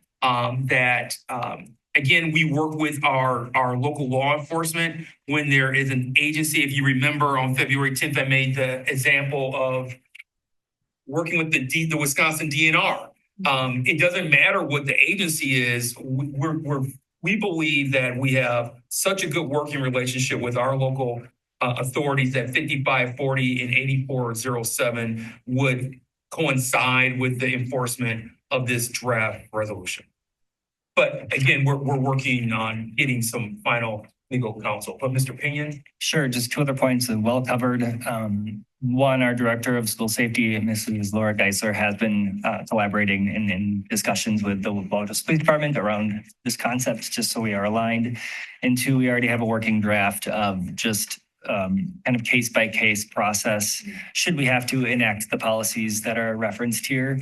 And really important to mention, this could come in many forms. It could look different for each type of request. It is so important to make sure the right eyes are looking at the request, vetting it, making sure the identity is confirmed, all the things. So that is, we are well positioned to meet the obligations outlined here if and when it's approved down the road. We have, I guess I would just conclude by saying we have a very informed community. Our parents, our students, and our families. And they just, we've continued to share with them that we will adhere to our policies and our practices. This resolution, I don't believe is a stretch of what we're already doing. It's an affirmation for people who need it. And again, I would conclude by saying that I'm really thankful to Mr. Pinion and his team for being so proactive in addressing many of these items that's already in the resolution. It's just the opportunity for the board to affirm it for the community. Mr. Meyer. So the last paragraph of page 1 stating that all these law enforcement agencies are to follow Wauwatosa School District policies. We were told by our own police department that they answer to their legal requirements and they don't answer to our 5540. So how do we, I mean, any law enforcement agency shows up, my concern about anyone coming to our door to say we are this person from this agency, I am entitled to entry. That we have a process to authenticate their credentials.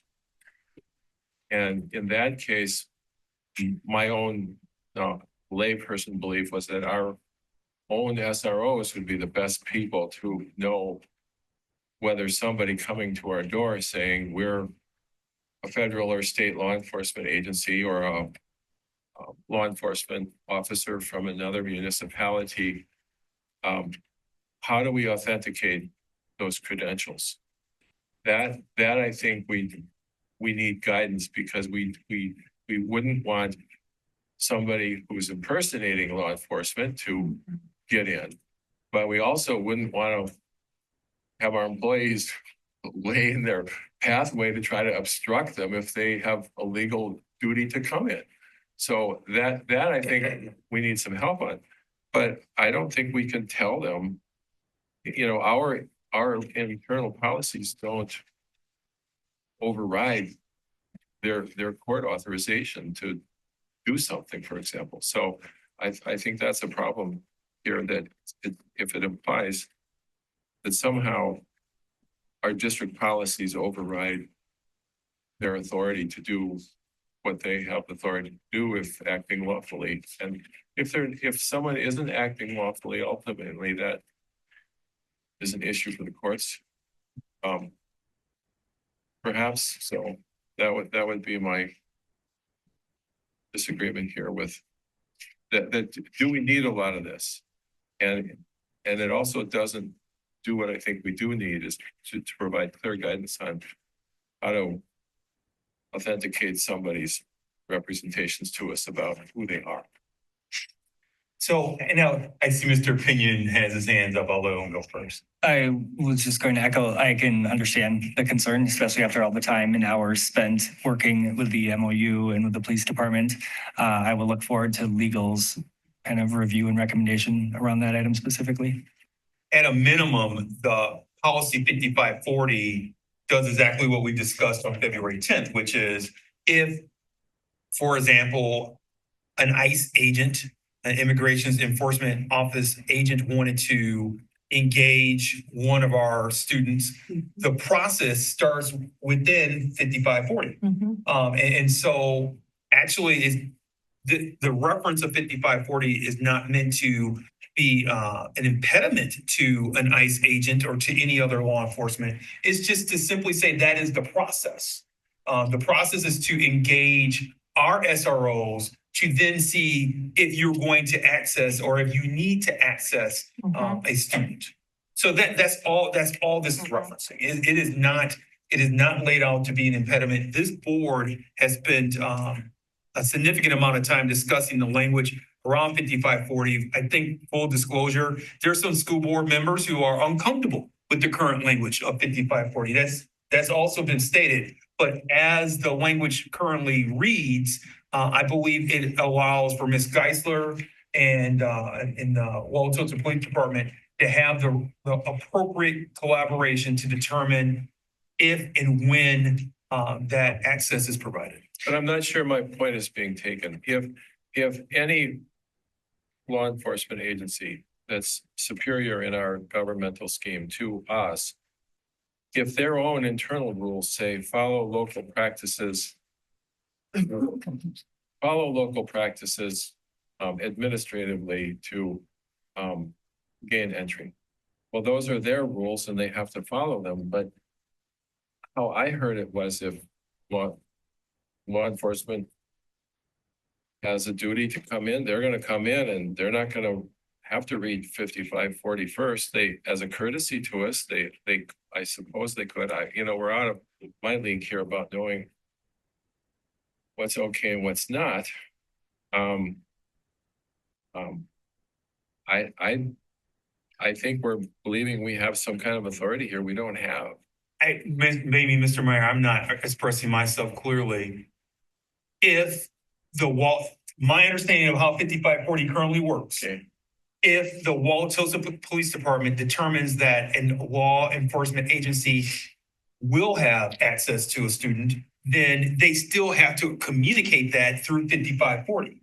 So we're not suggesting that 5540 is an impediment. It's just simply through that process, they have to say, we've made the determination as the local law enforcement agency that they're going to have access. That's all it does. So I think we're saying the same thing, sir.